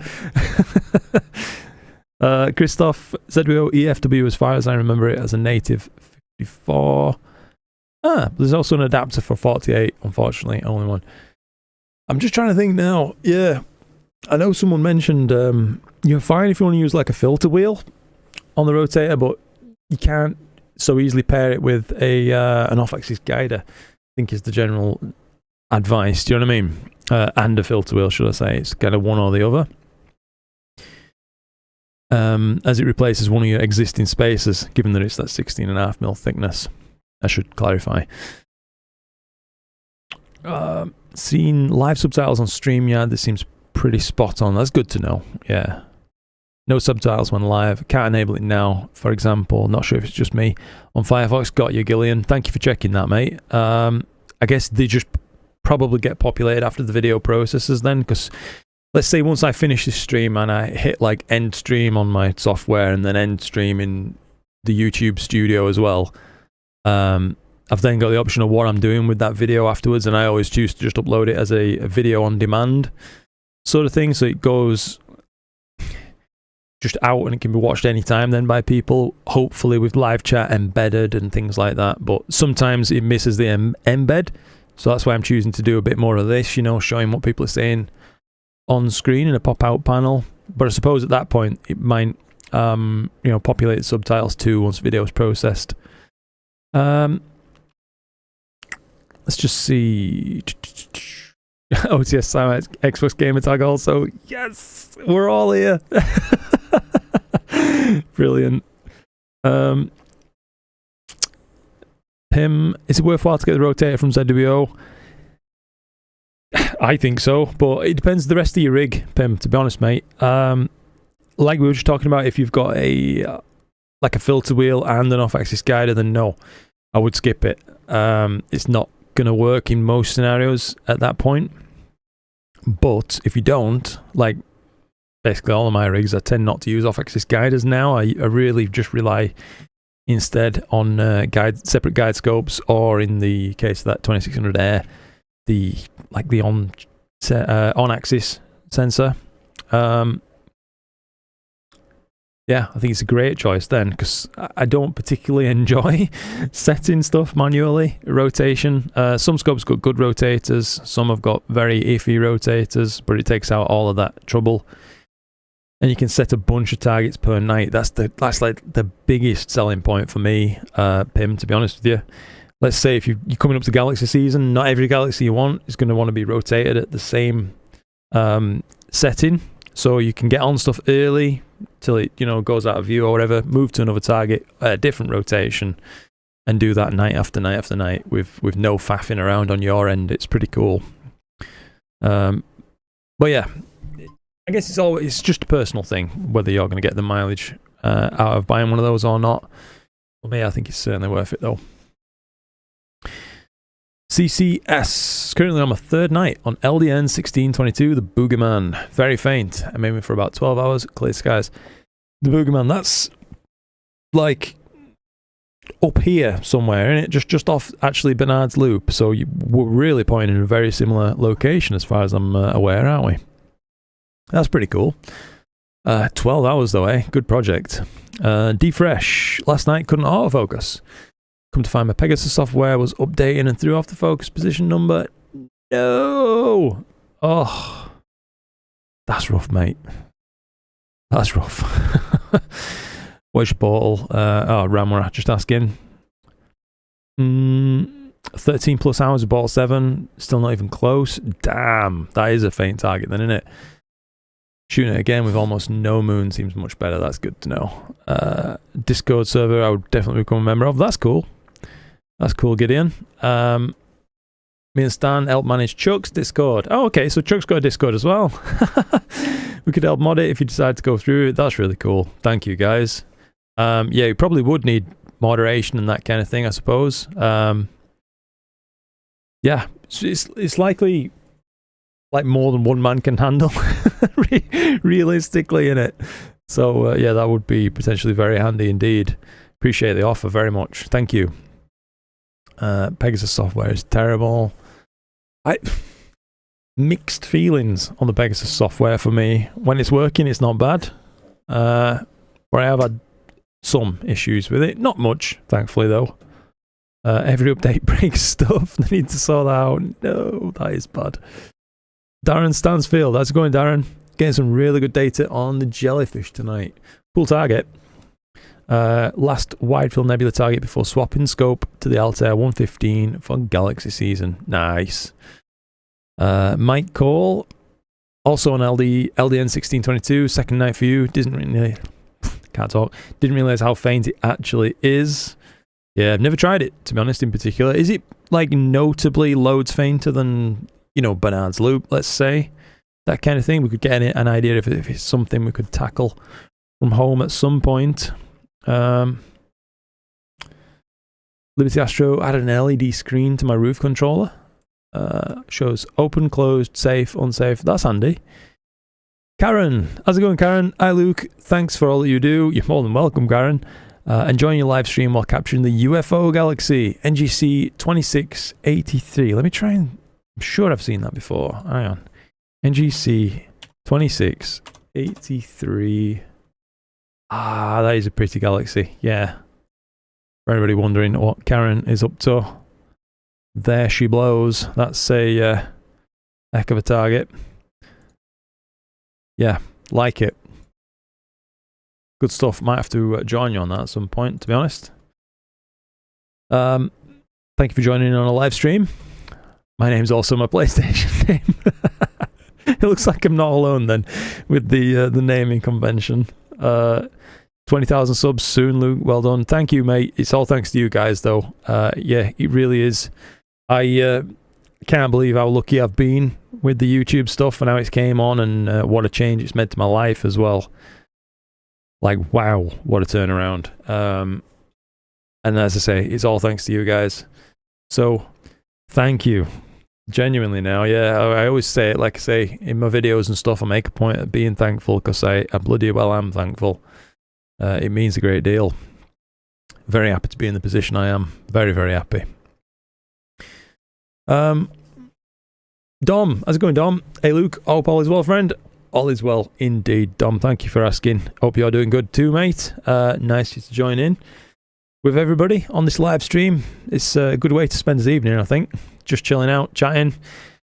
We probably could look into stuff that I could do to make it a little bit more interactive for folks. As I mean, it's nice, I reckon, seeing an image develop over time from looking really crusty and crappy into something reasonable on the screen.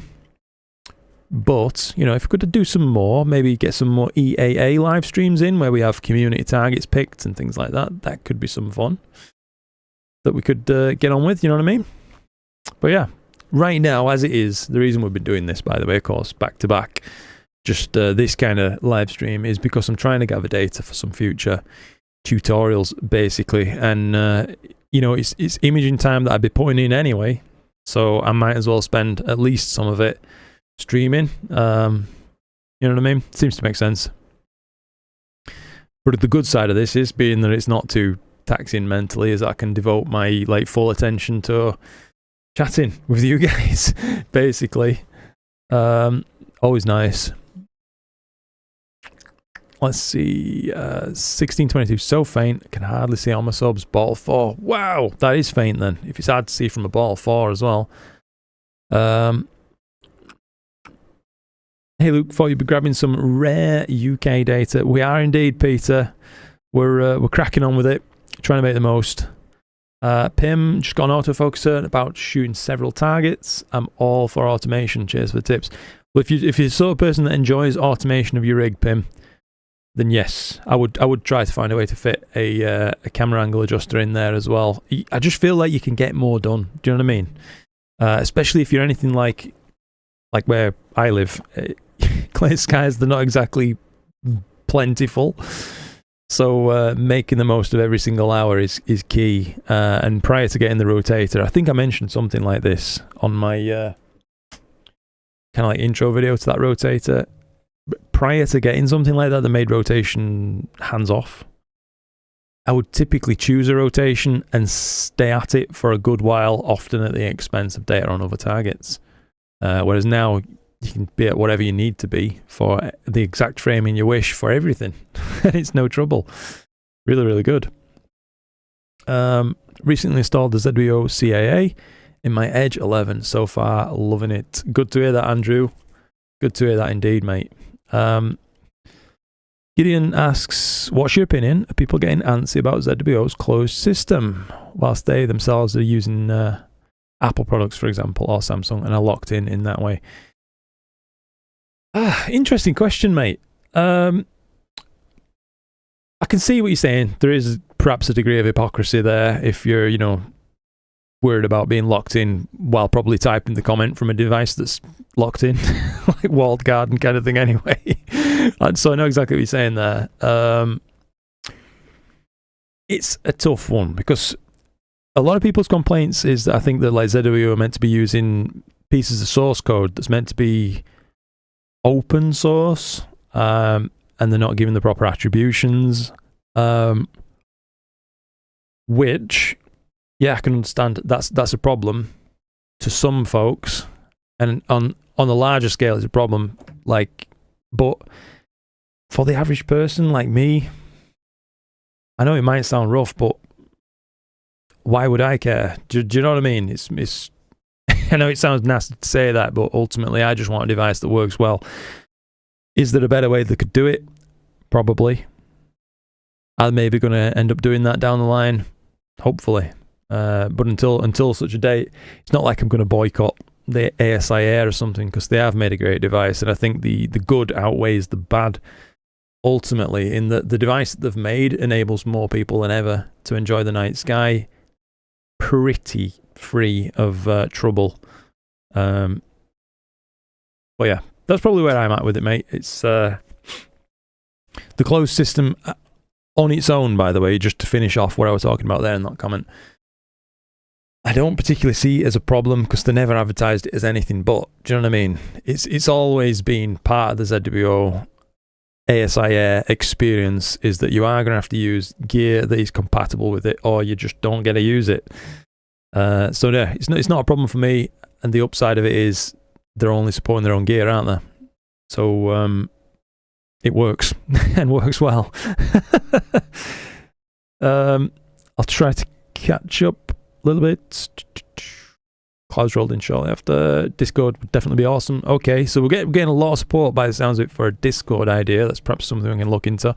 As I mentioned at the start of the stream, by the way, as well, we could potentially look at options around sending a telescope somewhere remote as well, if people would enjoy that. That's something we could do as part of a Discord, a membership system or whatever, because I feel like I really want to offer people more for the memberships than I currently can. Do you know what I mean? Currently it's just a support only system. Like, the biggest thing you get is your name up in lights in the credits at the end of the videos kind of thing, which I suppose is nice. But there's not much tangible benefit. Whereas if let's say I had a remote rig or something, I could offer tons of data, most likely, for people.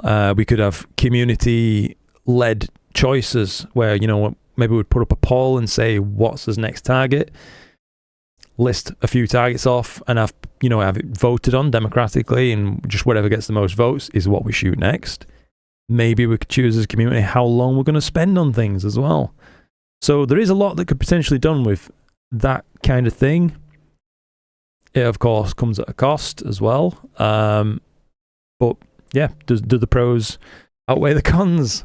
That's something we certainly should perhaps look at talking about. Yeah, I don't know if it's something people would enjoy. I think we could feasibly make it happen. You know what I mean? Oops. I'm assuming you know a thing or two about Discord. Are you guys just mods?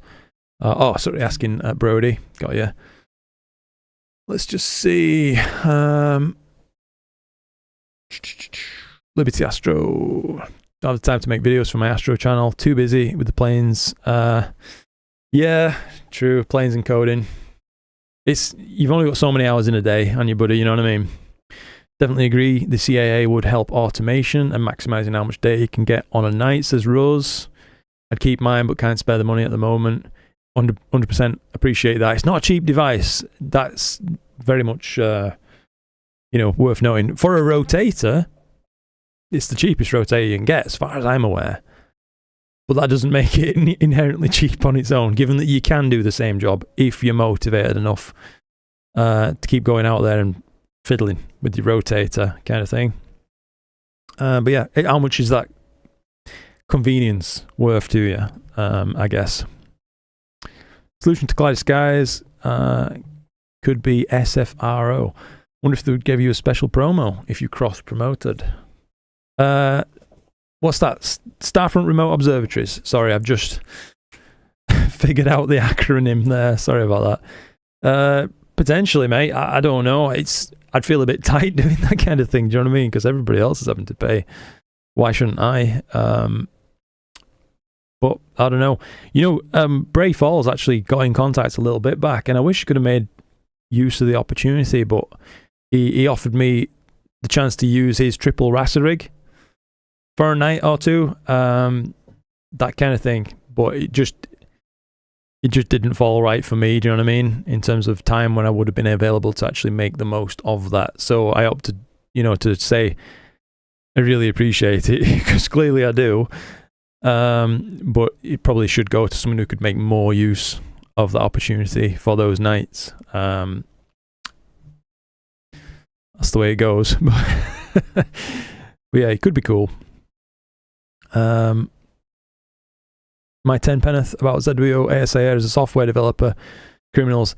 I can understand the feeling there, Matthew. Yeah, if you're involved in that arena, the wrongdoing as such is going to be far more acutely felt, because you know what goes on behind the scenes. For me, purely as like a consumer, that's where I was coming from with the it's hard to get worked up about. Do you know what I mean? Even though I know it is an injustice sort of thing. I don't know. Maybe that's short-sighted of me. I really don't know. But they have made a cracking product. OTS Cymax. I have the ZWO CAA on order, but it's been over a month and still no sign of it anytime soon. Damn. Yeah, they must be having trouble keeping up, to be honest, mate, because it's been such a product that's been hotly anticipated for a long time on it. Yeah. Gideon Sanders, what if ZWO opens up their ASAR box for other products? Say a one-off fee for those who want. Would you find that a solution? That's another tough question, Gideon, to be honest, mate. As much as I'd like to see the ASAR opened up, because the hardware is great, do you know what I mean? The controls that's in here are great. If they could be transferred to a wider bunch of hardware with the an equal level of support as this device already receives, then that would only ever be a good thing. Of course it would. Do you know what I mean? But is it realistic? I don't know that they could do that kind of thing and make this open source and still have that just rock solid ASIR experience. I don't know. It's a tough question. Sorry if that seems like a half answer or something. It's just it's a hard question to answer, I think. We'll put it in my car. Okay, Pim. Yeah, I don't think you'll be at all unhappy, mate. If you're happy with the price and what it offers to you, then yeah. I want to see a live run EAA with a Fun Star. Yes, the Fun Star system.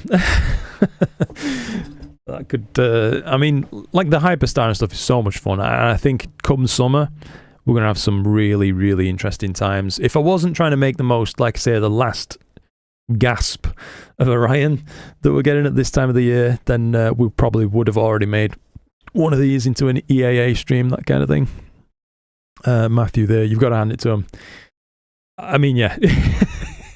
That's fair enough, mate. It is. You care when a product removes support or doesn't offer updates. Yes, I would indeed care in that scenario. People should care about ZWO stealing code from open source Astro products like Serial, Stellarium, etc., because sooner or later the authors of these programs might ask themselves why bother and quit. Everyone loses from that. True. It depends, I guess, whether the harm that they're doing, like I say, outweighs the good, because a lot of people are brought into astronomy, so there is more eyes on these projects in the first place due to the people who are currently doing astronomy with something like an ASIR, who otherwise wouldn't be. But I see what you're saying. I'm not saying you're wrong. Do you know what I mean? I don't think you are. It's just I don't think it's a completely... It is kind of in some ways a black and white issue, but in other ways there is some good that's been done by a little bit of bad as well. Imagine what would happen if ZWO suddenly decided only the ZWO marks are supported. Yeah, true. I think that would definitely stop people from using it. Doubt they'd do it. Fair point, Ruz. Yes. You know what I mean? Sounds so Cardiffian. Sorry about that, mate. Gideon Sanders, or do you feel that opening up the ASAR system will open up another can of worms? Also, don't take me wrong, I find the ASAR system quite convenient. Astro is all about convenience. Yeah, like I say, I think largely what I said covers that, doesn't it? It probably would be opening a can of worms. Would the quality of the end user experience drop by opening it up and all the hurdles that would entail? Probably. It depends by how much, though.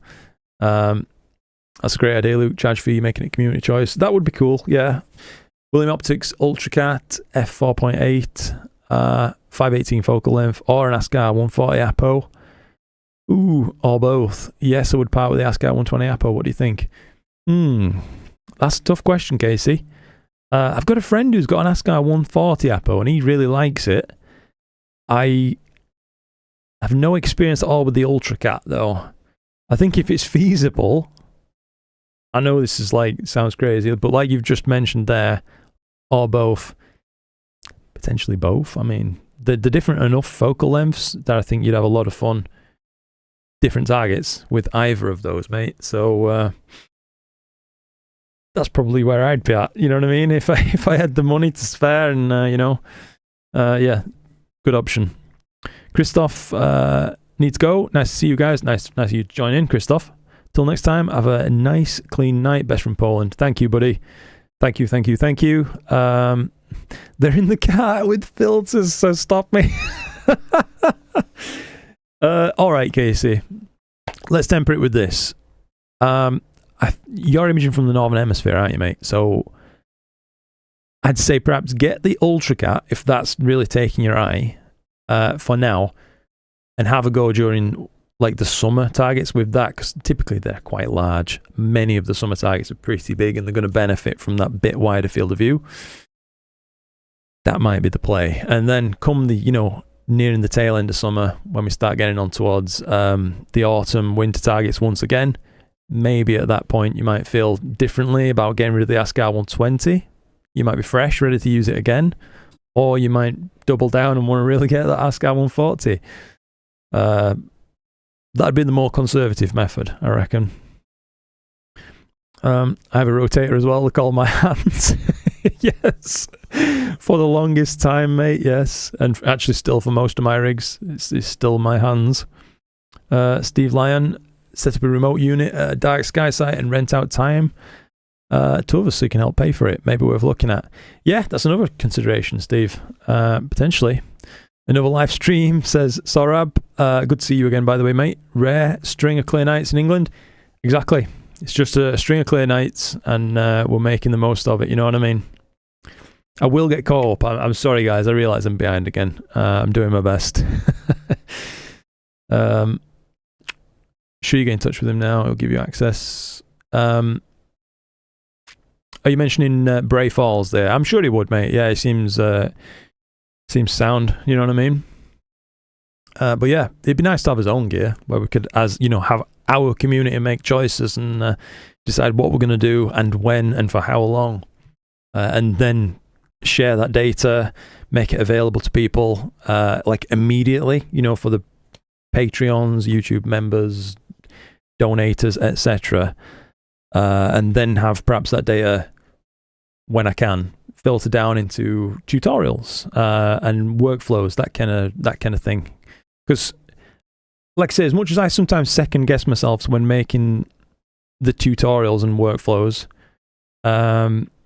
it seems like a lot of people benefit from them. They enjoy them. They like following along with something on screen at the same time. So that's the format that I'd like to stick with. It's just getting enough data, really, to keep doing it. That's the thing. Sage of Astraeus. What's up, brother? What's up, mate? Good to see you. Thank you for joining in on our live stream. Derry, good evening. Good evening, mate.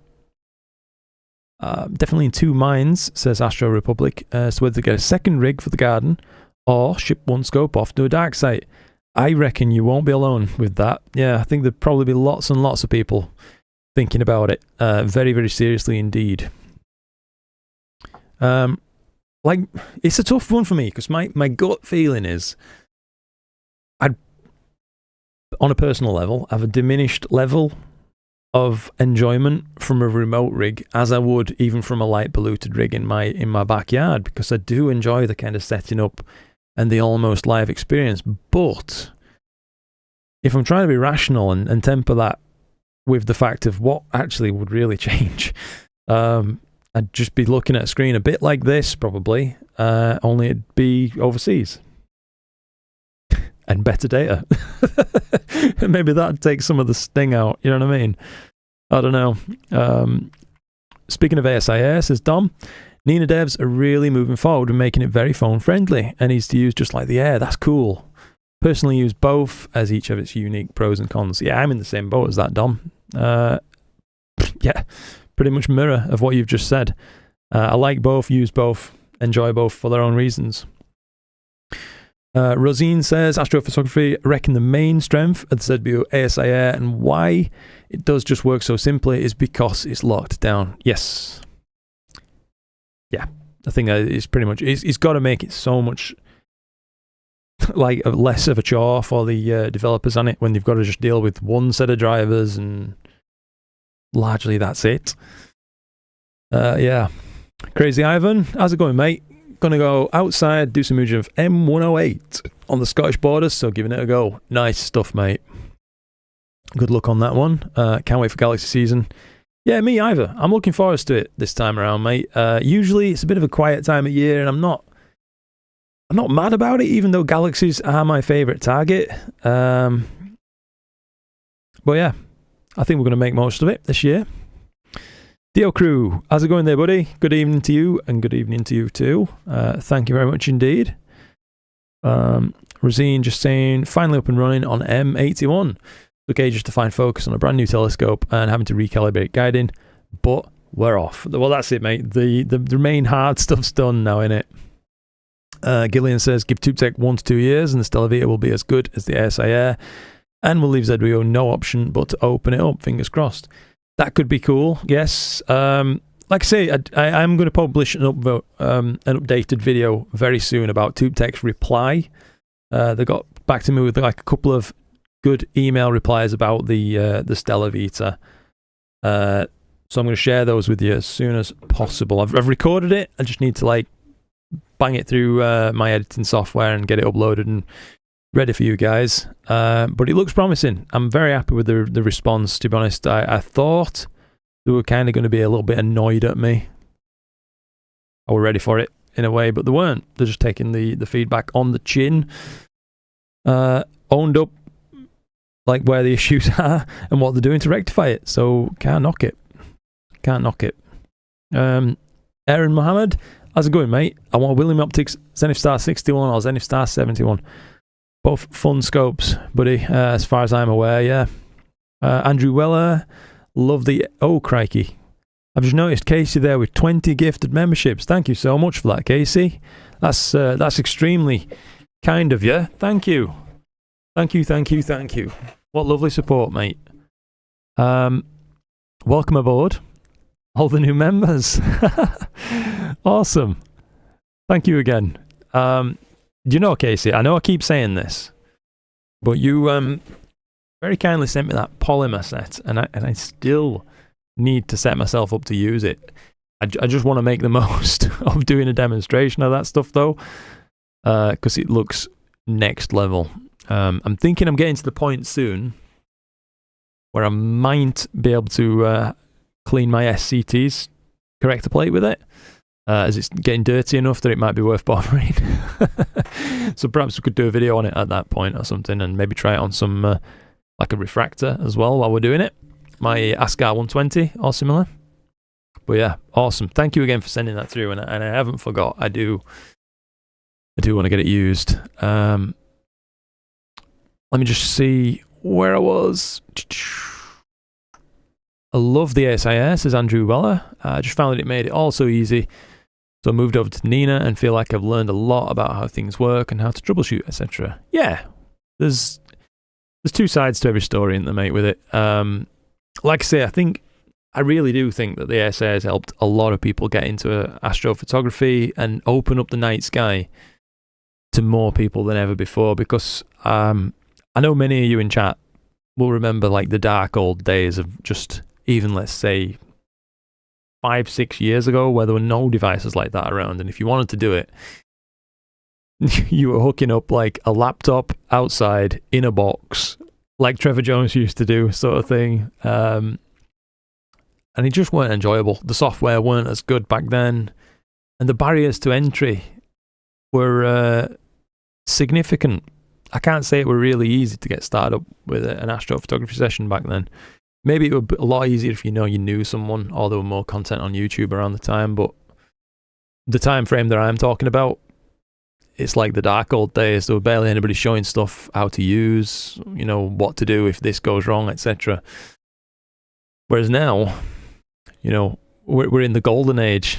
People can get into astrophotography if they want, or the barrier to entry mainly being cost of initial purchase these days, rather than technical ability and tolerance or problem solving. Because a lot of people, you might be well smart enough to deal with any problems that astrophotography is going to throw to you, but you might not want to deal with that kind of thing from one of your hobbies. You just want to enjoy yourself, and I fully get that.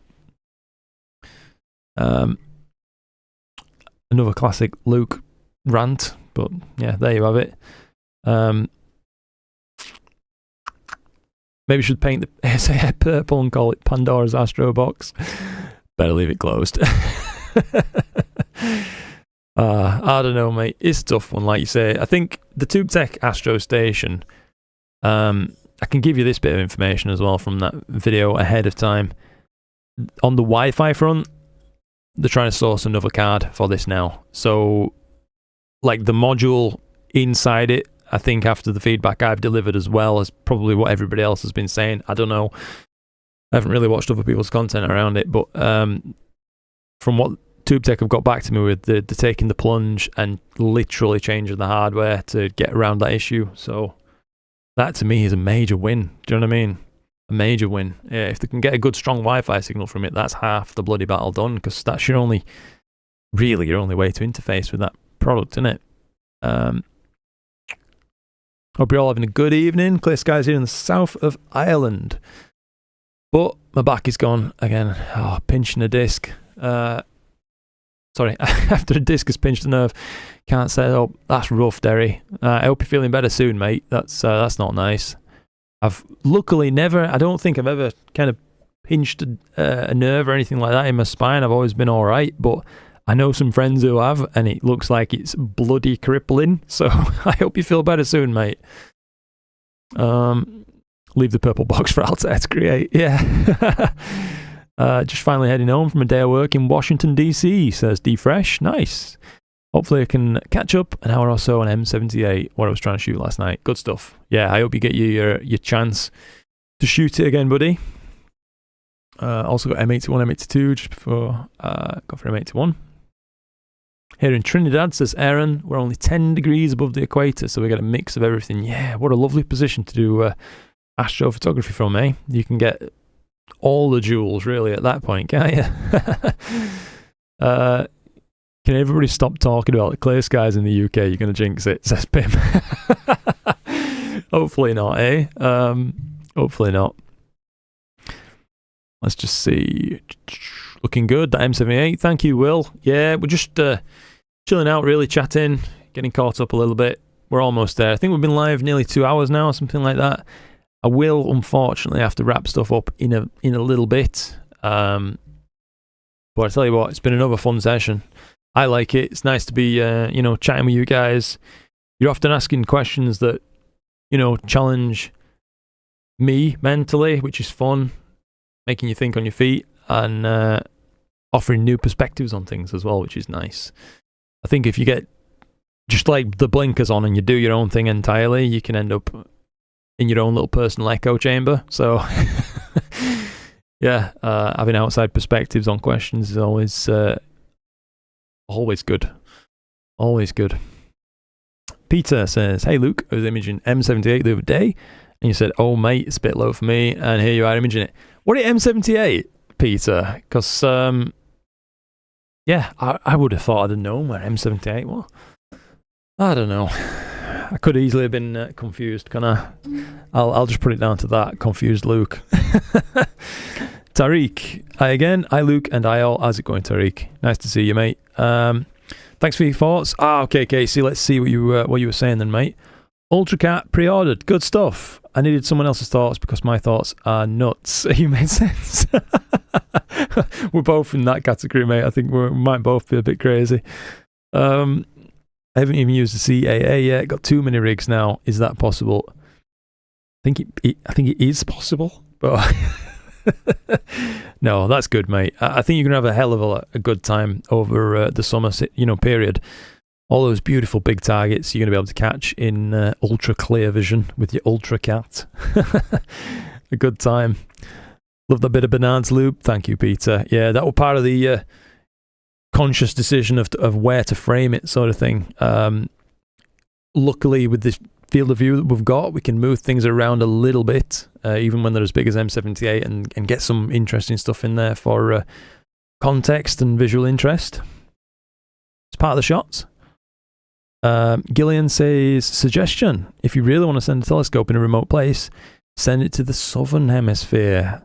Now that is a very, very interesting suggestion, Gillian. So you'll have 2 rigs, 1 for each hemisphere, and will not compete on the same target. Yeah, that's it's a very, very interesting suggestion. As you say, remove that element of feeling like, well, would I, have more fun doing this from home?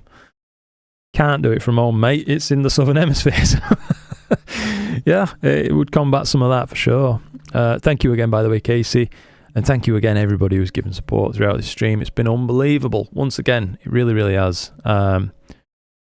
Yeah, just thank you. Thank you, thank you, thank you. I really do mean it. I like Galaxy Season, but half the time I don't have a tight enough FOV, and I always struggle like heck colour balancing them. I feel that, Ruz, I do. I feel like colour balance has gotten a lot easier since switching to PixInsight former processing. Like Serial and things like that, I like it, don't get me wrong. But I feel like just the robustness of the tools now in PixInsight, and your choice of tools too, like much of the colour balancing can just be done straight away with GradientXpert, for example. That usually gets things looking pretty good. But then you can go ahead and solve your image and run it through spectrophotometric colour calibration and get it pretty spot on as well. That's nice. I don't know if they've added that kind of thing as an alternative in Serial these days, though. Maybe there is a way to do that now. But yeah, that's where I am at. I found that, everything improved when I got PixInsight. Aside from my mental state for a while, because it was so bloody hard to learn how to use it. Morpheus sleeps. Great to see you again. Tomorrow I'll be updating PixInsight. Nice one, dude. Good stuff. I've decided that this year Galaxy Season is going to be circumpolar dark nebula season for me. Interesting. Okay. Can't knock you. That's you're going to get some serious time, hopefully, if we have some clear skies. Hey from Greece. Looking forward to Galaxy Season. Good stuff. Nice one, mate. Use it when you need it. I only used mine twice so far, and it works well, even for the refractors. Good to know, Casey. Yeah, I mean, there's some really good tutorial videos on how to use that first contact polymer, and I thought to myself, this just looks so special that I don't want to waste it. Do you know what I mean? I've even thought about some of my filters could do with a proper deep clean. Perhaps painting it on them and pull tabbing it off, that kind of thing. Get those back to like a factory state and then reinstall and hopefully keep them dust free for as long as possible. I don't know. There's a lot of options you've got when you've got that kind of technology on hand. Really interesting stuff. Rose remembers laptop EQ mod, struggling to talk to APT working well, but then messing about. Oh yes indeed. Nightmare, mate, nightmare. Character developing, that's one way to put it. Oh, thank you, D-Fresh. That's really, really kind of you, mate. Figured I'd donate to little Luke Skywatcher's Pampers Fund. Oh, thank you, mate.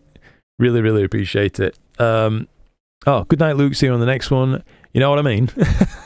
Sorry, Pete. It's one of these things. It's stuck in my head now. I find myself saying it a lot. Have you looked into SETI Astro's suite yet? I haven't. I need to. I really do need to. I've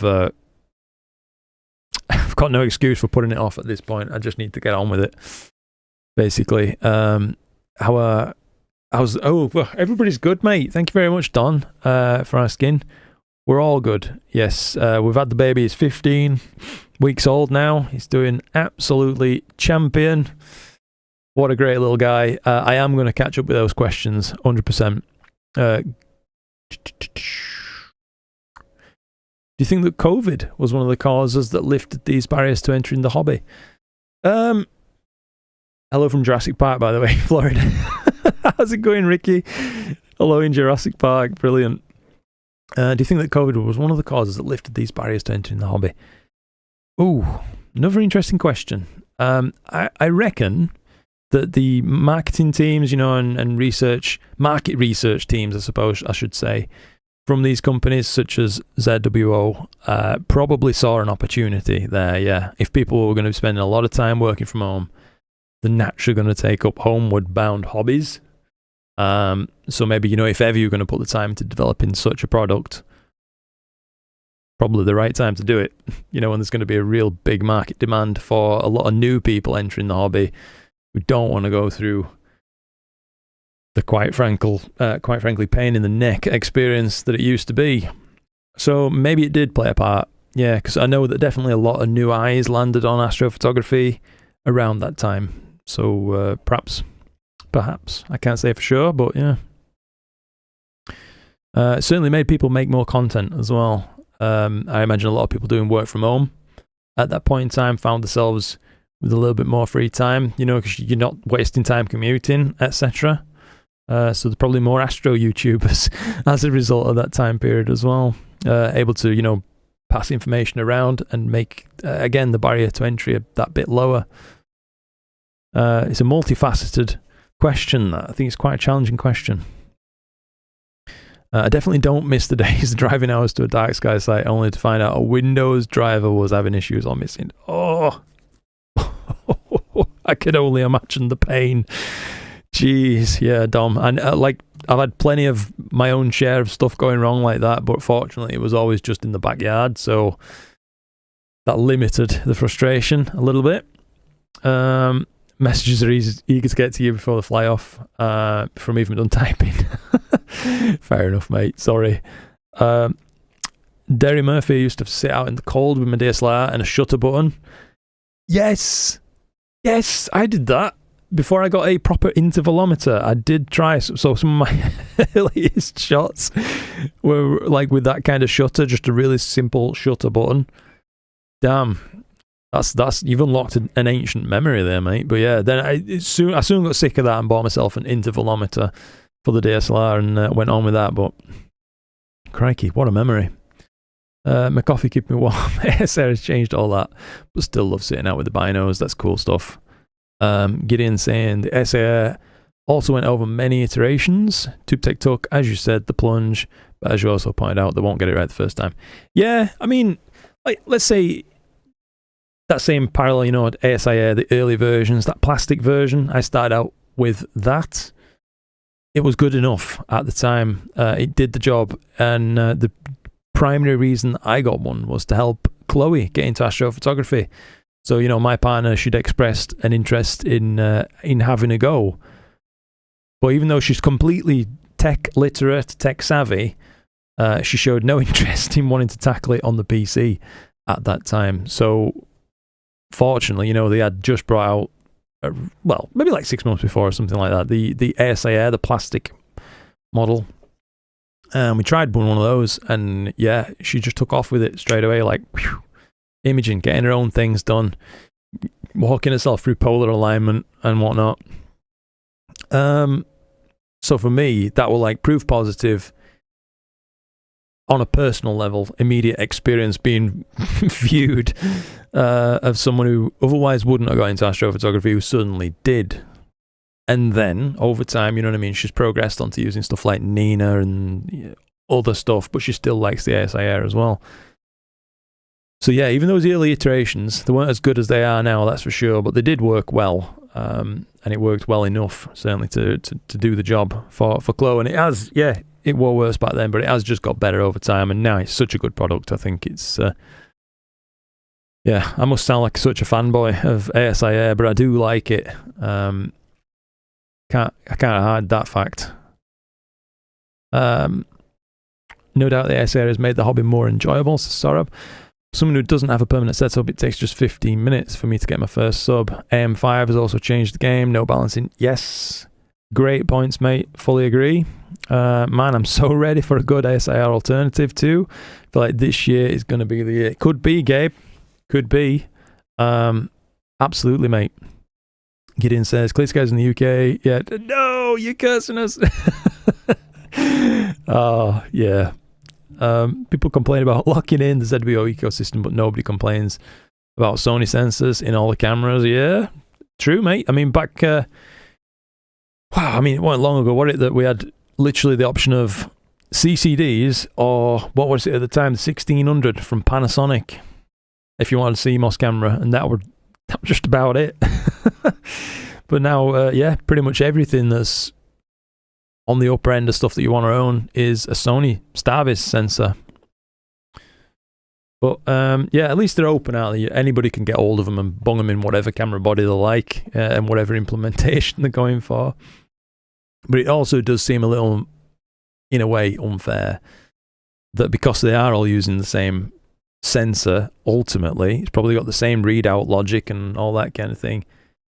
Is it going to be a total nightmare to put all these things into a box like an ASIR and have it actually work properly with them? I don't know. Maybe camera drivers isn't the problem.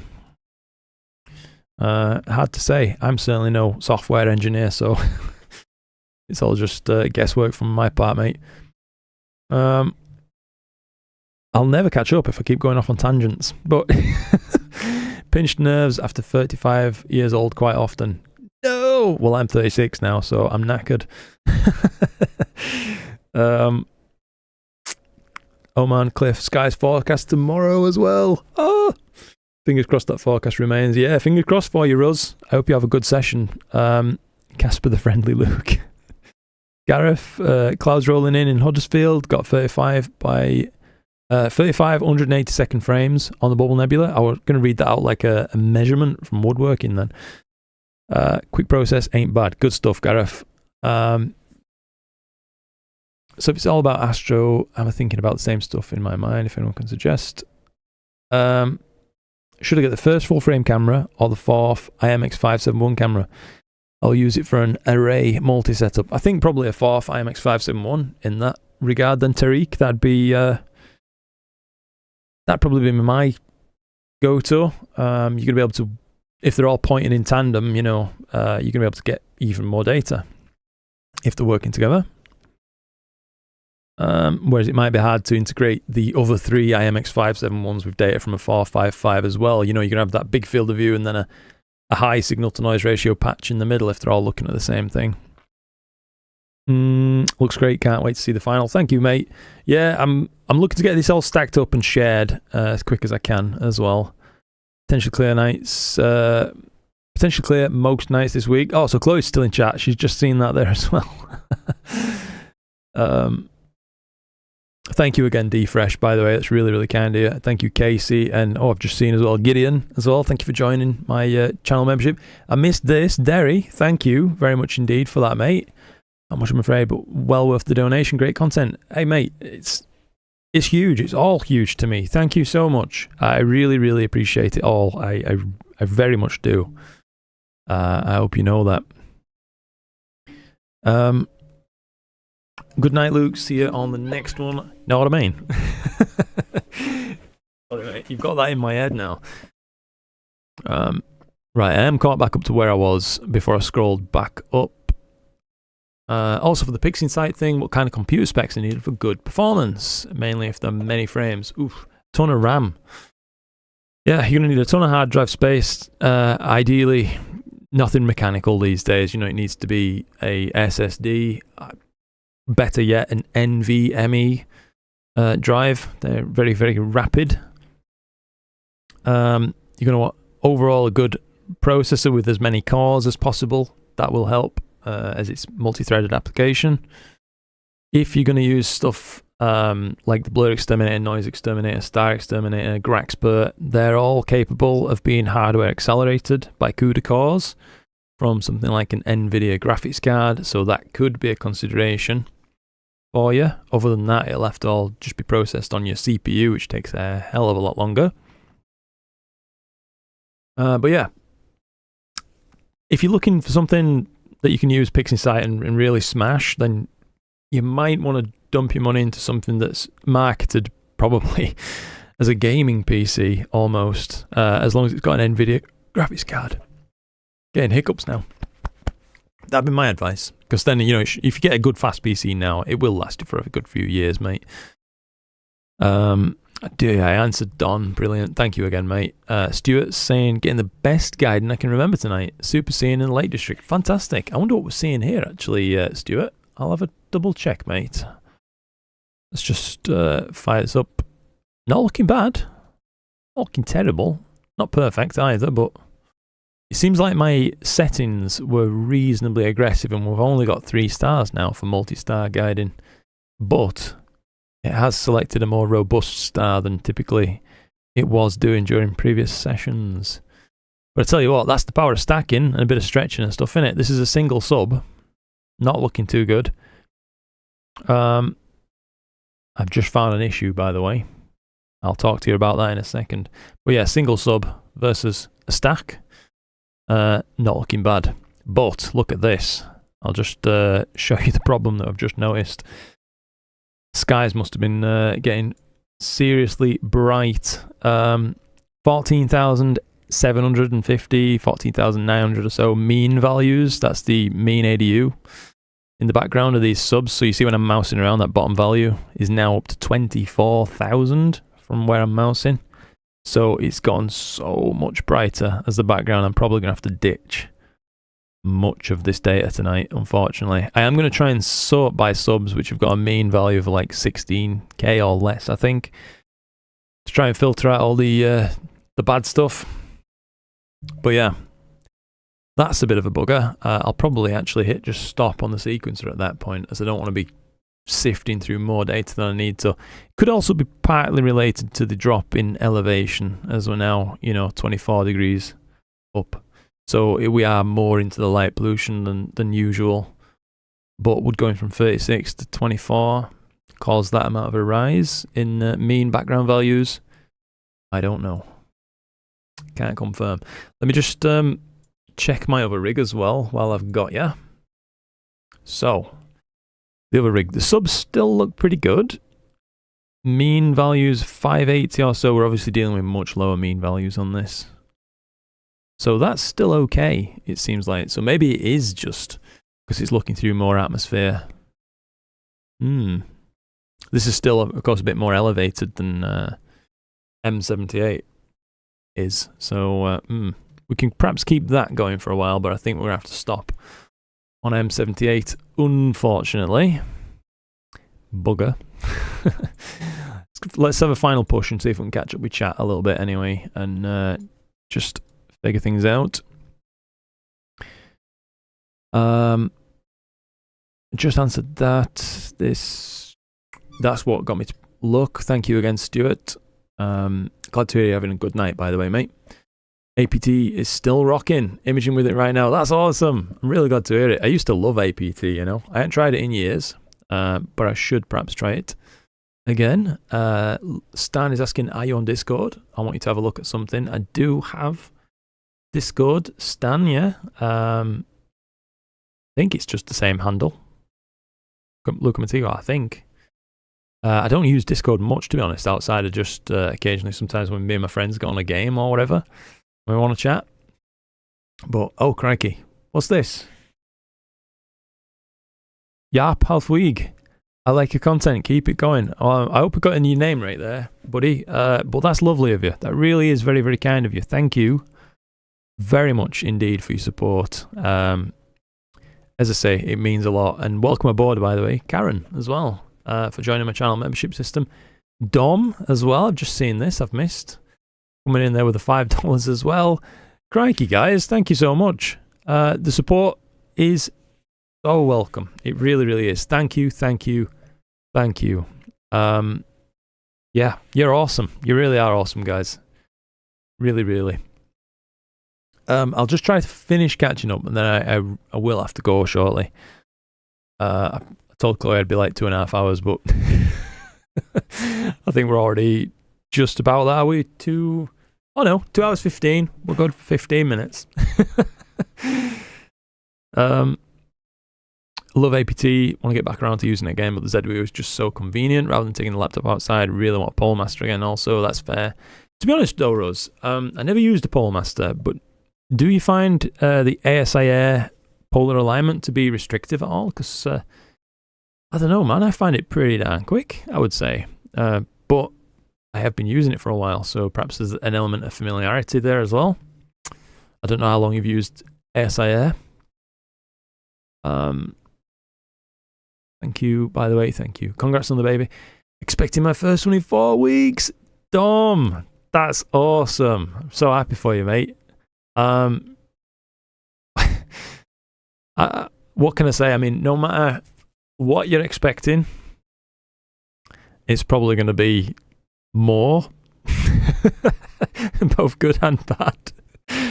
But no, it's been, I reckon, it is the best thing I've ever done in my life, is, you know, make another human with Chloe's help.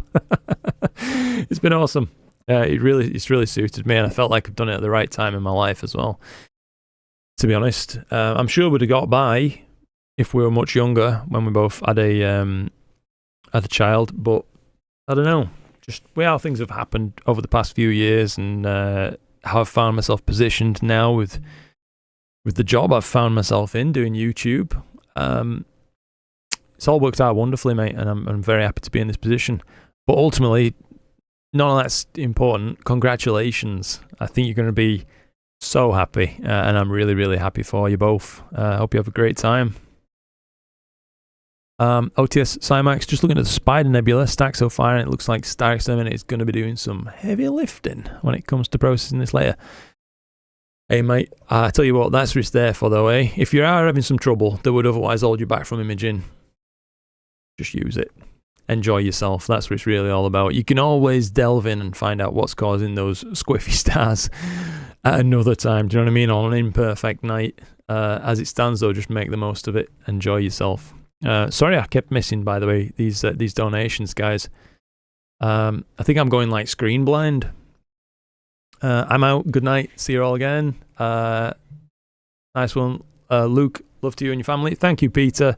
Much love back, mate. Much love to all you. Yeah, I really appreciate you coming and spending your time with me. Like you do, guys. It makes it really, really enjoyable. And support is bloody unbelievable as well. Thank you. This guy's tomorrow on Sunday. By the look of it, says Andrew. That's good to hear. Using SIR tonight. Used the Stellar Vita on Tuesday. SIR is much more solid product. We've got decent results from the tube tech. That's really good to hear though, Stuart. So you've managed to have a good session, at least by the sounds of it, with the tube tech. So nice. It looks like I say, I will update that video and get it uploaded as fast as possible for you. Tube tech's reply have given me a lot of confidence, I think, that they are going to get it all ironed out. Do you know what I mean? Good creators deserve to be a member of. That's very kind of you, Gideon. Thank you, mate. Appreciate it. Don, we're asking what scope we're using tonight. So the M78 stack that you probably were looking at, I imagine, while you typed that was taken on the Celestron Rasa. No, it wasn't. The Celestron Edge HD11 with a Hyperstar. I don't know why I keep calling it Rasa. Hyperstar V4, one-shot color camera, IMX571, and a UV IR cut filter. And this, what you're looking at right here, is the ASCAR SQA55 quintuplet astrograph, paired up with a full-frame camera and a dual-band filter. And I've also got my ASI Air rig outside. That's the ZWO FF80, a 0.8 times reducer, a 2600 Air, Just a UV IR cut filter, and that's running on M81, M82 as well. So yes, mate, that's what we're up to. I've got a DIY harmonic mount, doing some tests with a Samyang 135. Lovely. This is Michael, by the way, and a 2600 MC. Guidance is terrible at around 2.5 arc seconds, but it's more than good enough for the focal length. Building the mount costs around $400. That's really cool. Crikey, though, man. DIY harmonic mount. That's very, very clever. Good on you. Off to a barbecue. Enjoy, and thanks again. Thank you, Casey. And enjoy your new scope as well, mate, as soon as it comes in. I think you're going to have some fun with that. Astro Betty was a good option. The thing with ZWO is usability and the app. Yeah, I got to agree. Everything down to, like, let's just say not just how it works with the, you know, the hardware, but the way that you interface with it as a human through the app.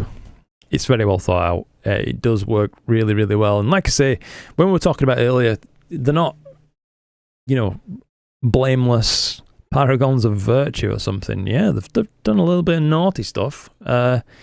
Taking source code like that, they have. And, you know, you can't make excuses or apologies for them in that regard. It's not right.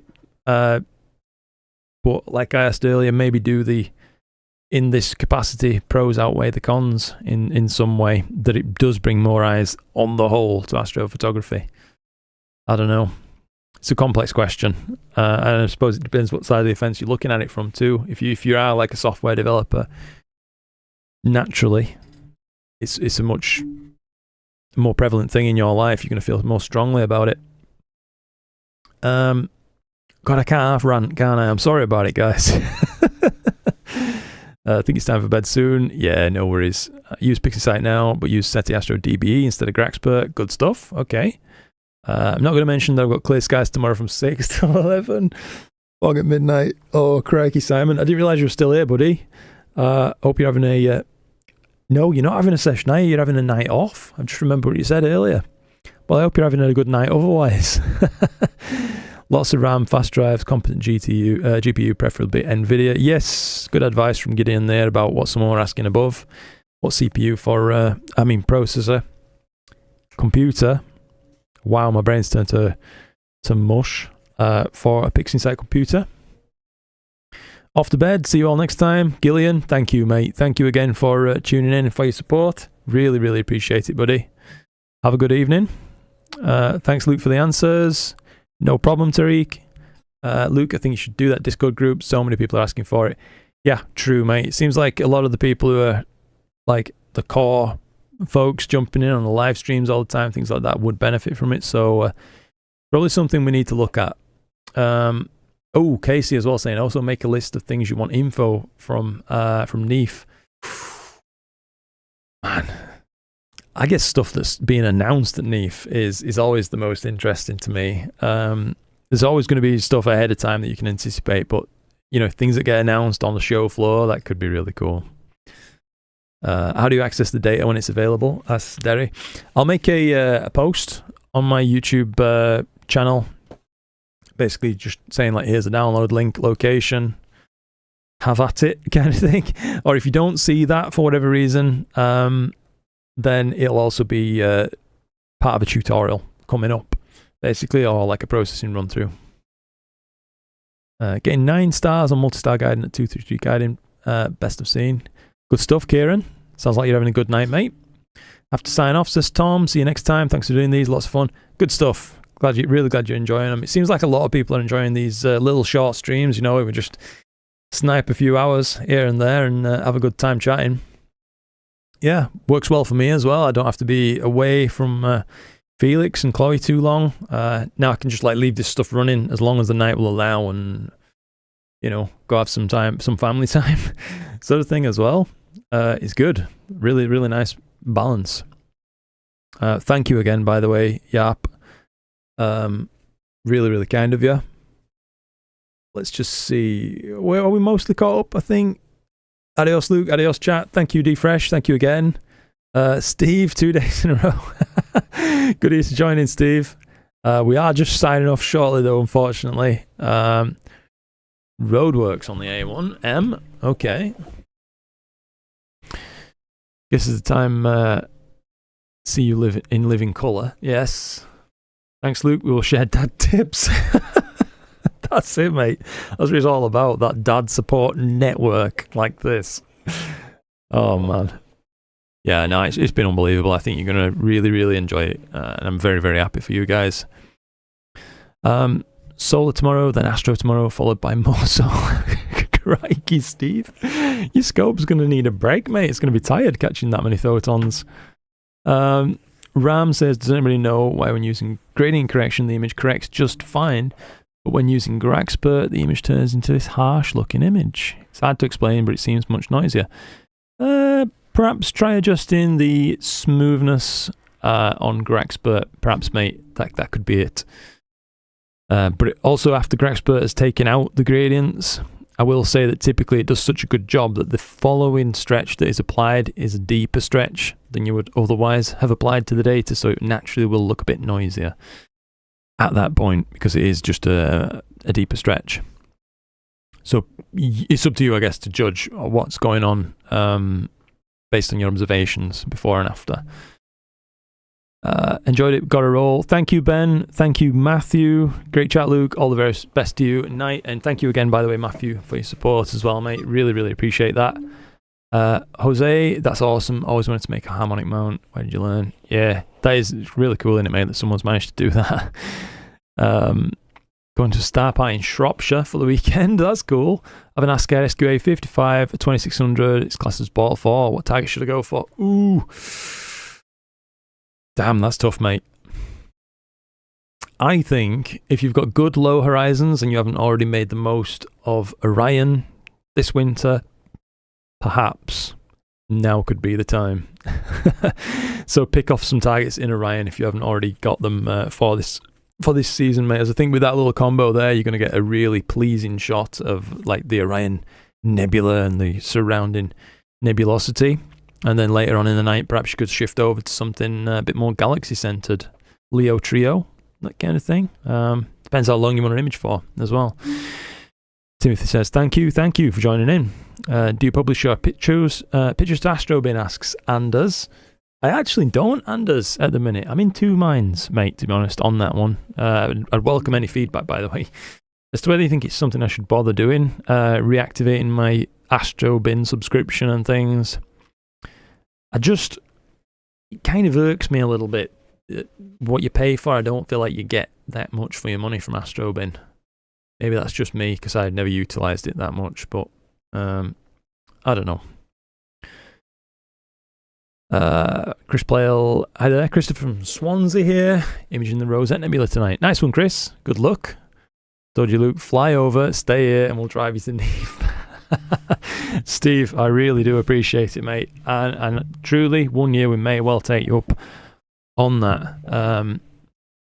Absolutely. It's just right now I think it's quite short notice. It's a long journey for a very young family. Probably not in my best interests, but yeah, mate, it would be lovely to meet you all. It really, really would. So much of my like viewership base as well is from the US. It'd be fantastic to go meet, greet, and finally shake some hands. Do you know what I mean? So it's on the agenda. It's just probably not this year, mate, unfortunately. But thank you. More than happy to share my date with the community. If you started Discord, that's cool as well. Richard, if I'm remembering correctly now. Lubo, good to see ya. Sorry, we're just signing off, Lubo.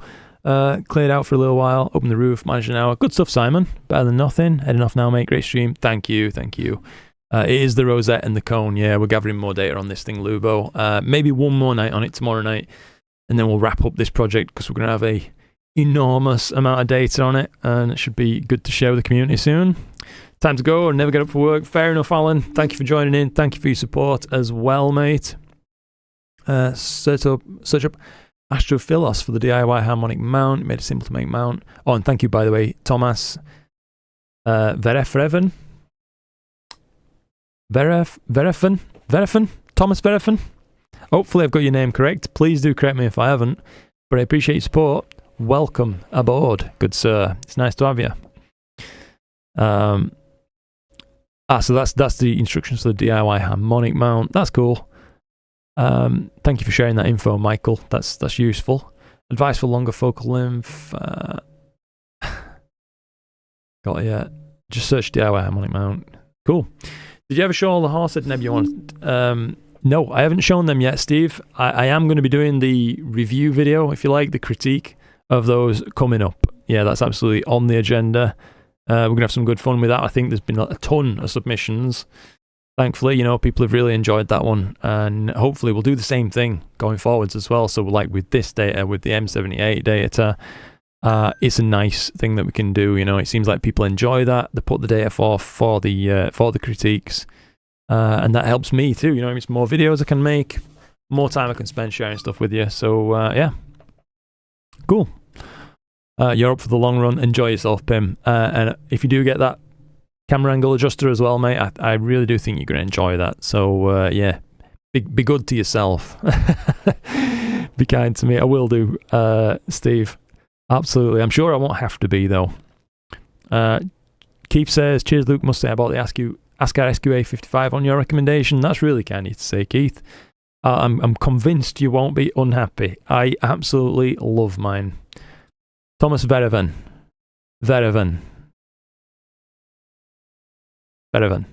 Hopefully that's got you. Just call me Thomas. Greetings from Belgium, and thanks for your great work. Thank you, Thomas. Yeah, really appreciate it. It's hard for a non-Dutch speaker, yeah. Vereven. We're going down a rabbit hole here. It's Thomas. It's Thomas. No, seriously though, thank you. Really appreciate it. Hey Luke, do you have a Discord account? I do, yes. Me and Stan are setting up a Discord for you and would like you to join it. Hang on then, mate. Let me just figure out my... I'll have to sign into Discord a second. Ooh, it's been a while. Just log in. Am I a human? Yes, indeed. Oh, looks like I've set up multi-factor authentication as well. Sorry, I promise I'm just hanging about so I can give you this information, Brody. Now, where the heck is my authenticator app?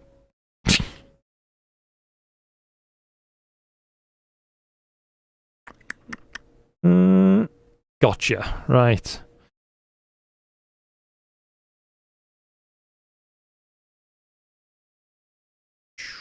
Right. What am I known as on Discord?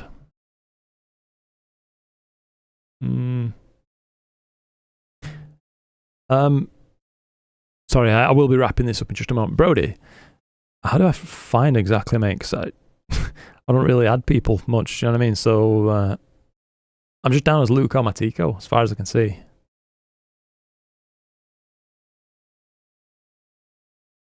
Such a Discord noob. Discord server, make a note. I'll have to, mate, yeah. Please do has to do the penis and balls nebula. Yeah. Oh dear. I think we'll have to just stick to it being called the Heart Nebula. Steve on that one. Vereven.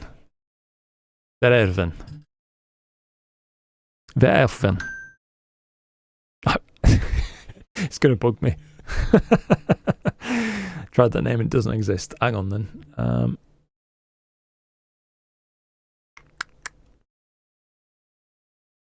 Can you I think I just sent you a friend request. Hang on then, let me just see if I can find it, buddy. Direct messages. We'll get you. Sorry about the messy end to this stream, guys. I want to help people out where I can. Pending. Brody, got you. Yeah, I can see you. That's hopefully good enough then, Brody. If you've I have accepted your friend request there, buddy. Sick. You may call it that, but it's not what it looks like. We both know that, Steve, after you pointed it out, but yeah. Right then, guys, thank you very much indeed. I am going to have to bounce, unfortunately. Yeah. Cool. Lovely stream. Looking forward to catching up with you on another one shortly. So yeah, good stuff. Thanks so much for the support as well, by the way, guys. You really always do go above and beyond, and I can't thank you enough. Really can't. So yeah, good night. And thank you. Really, really appreciate it. Have a good session and a good day, night, whatever you're up to. Really appreciate it. Ta-ra, toodle pip, and thank you.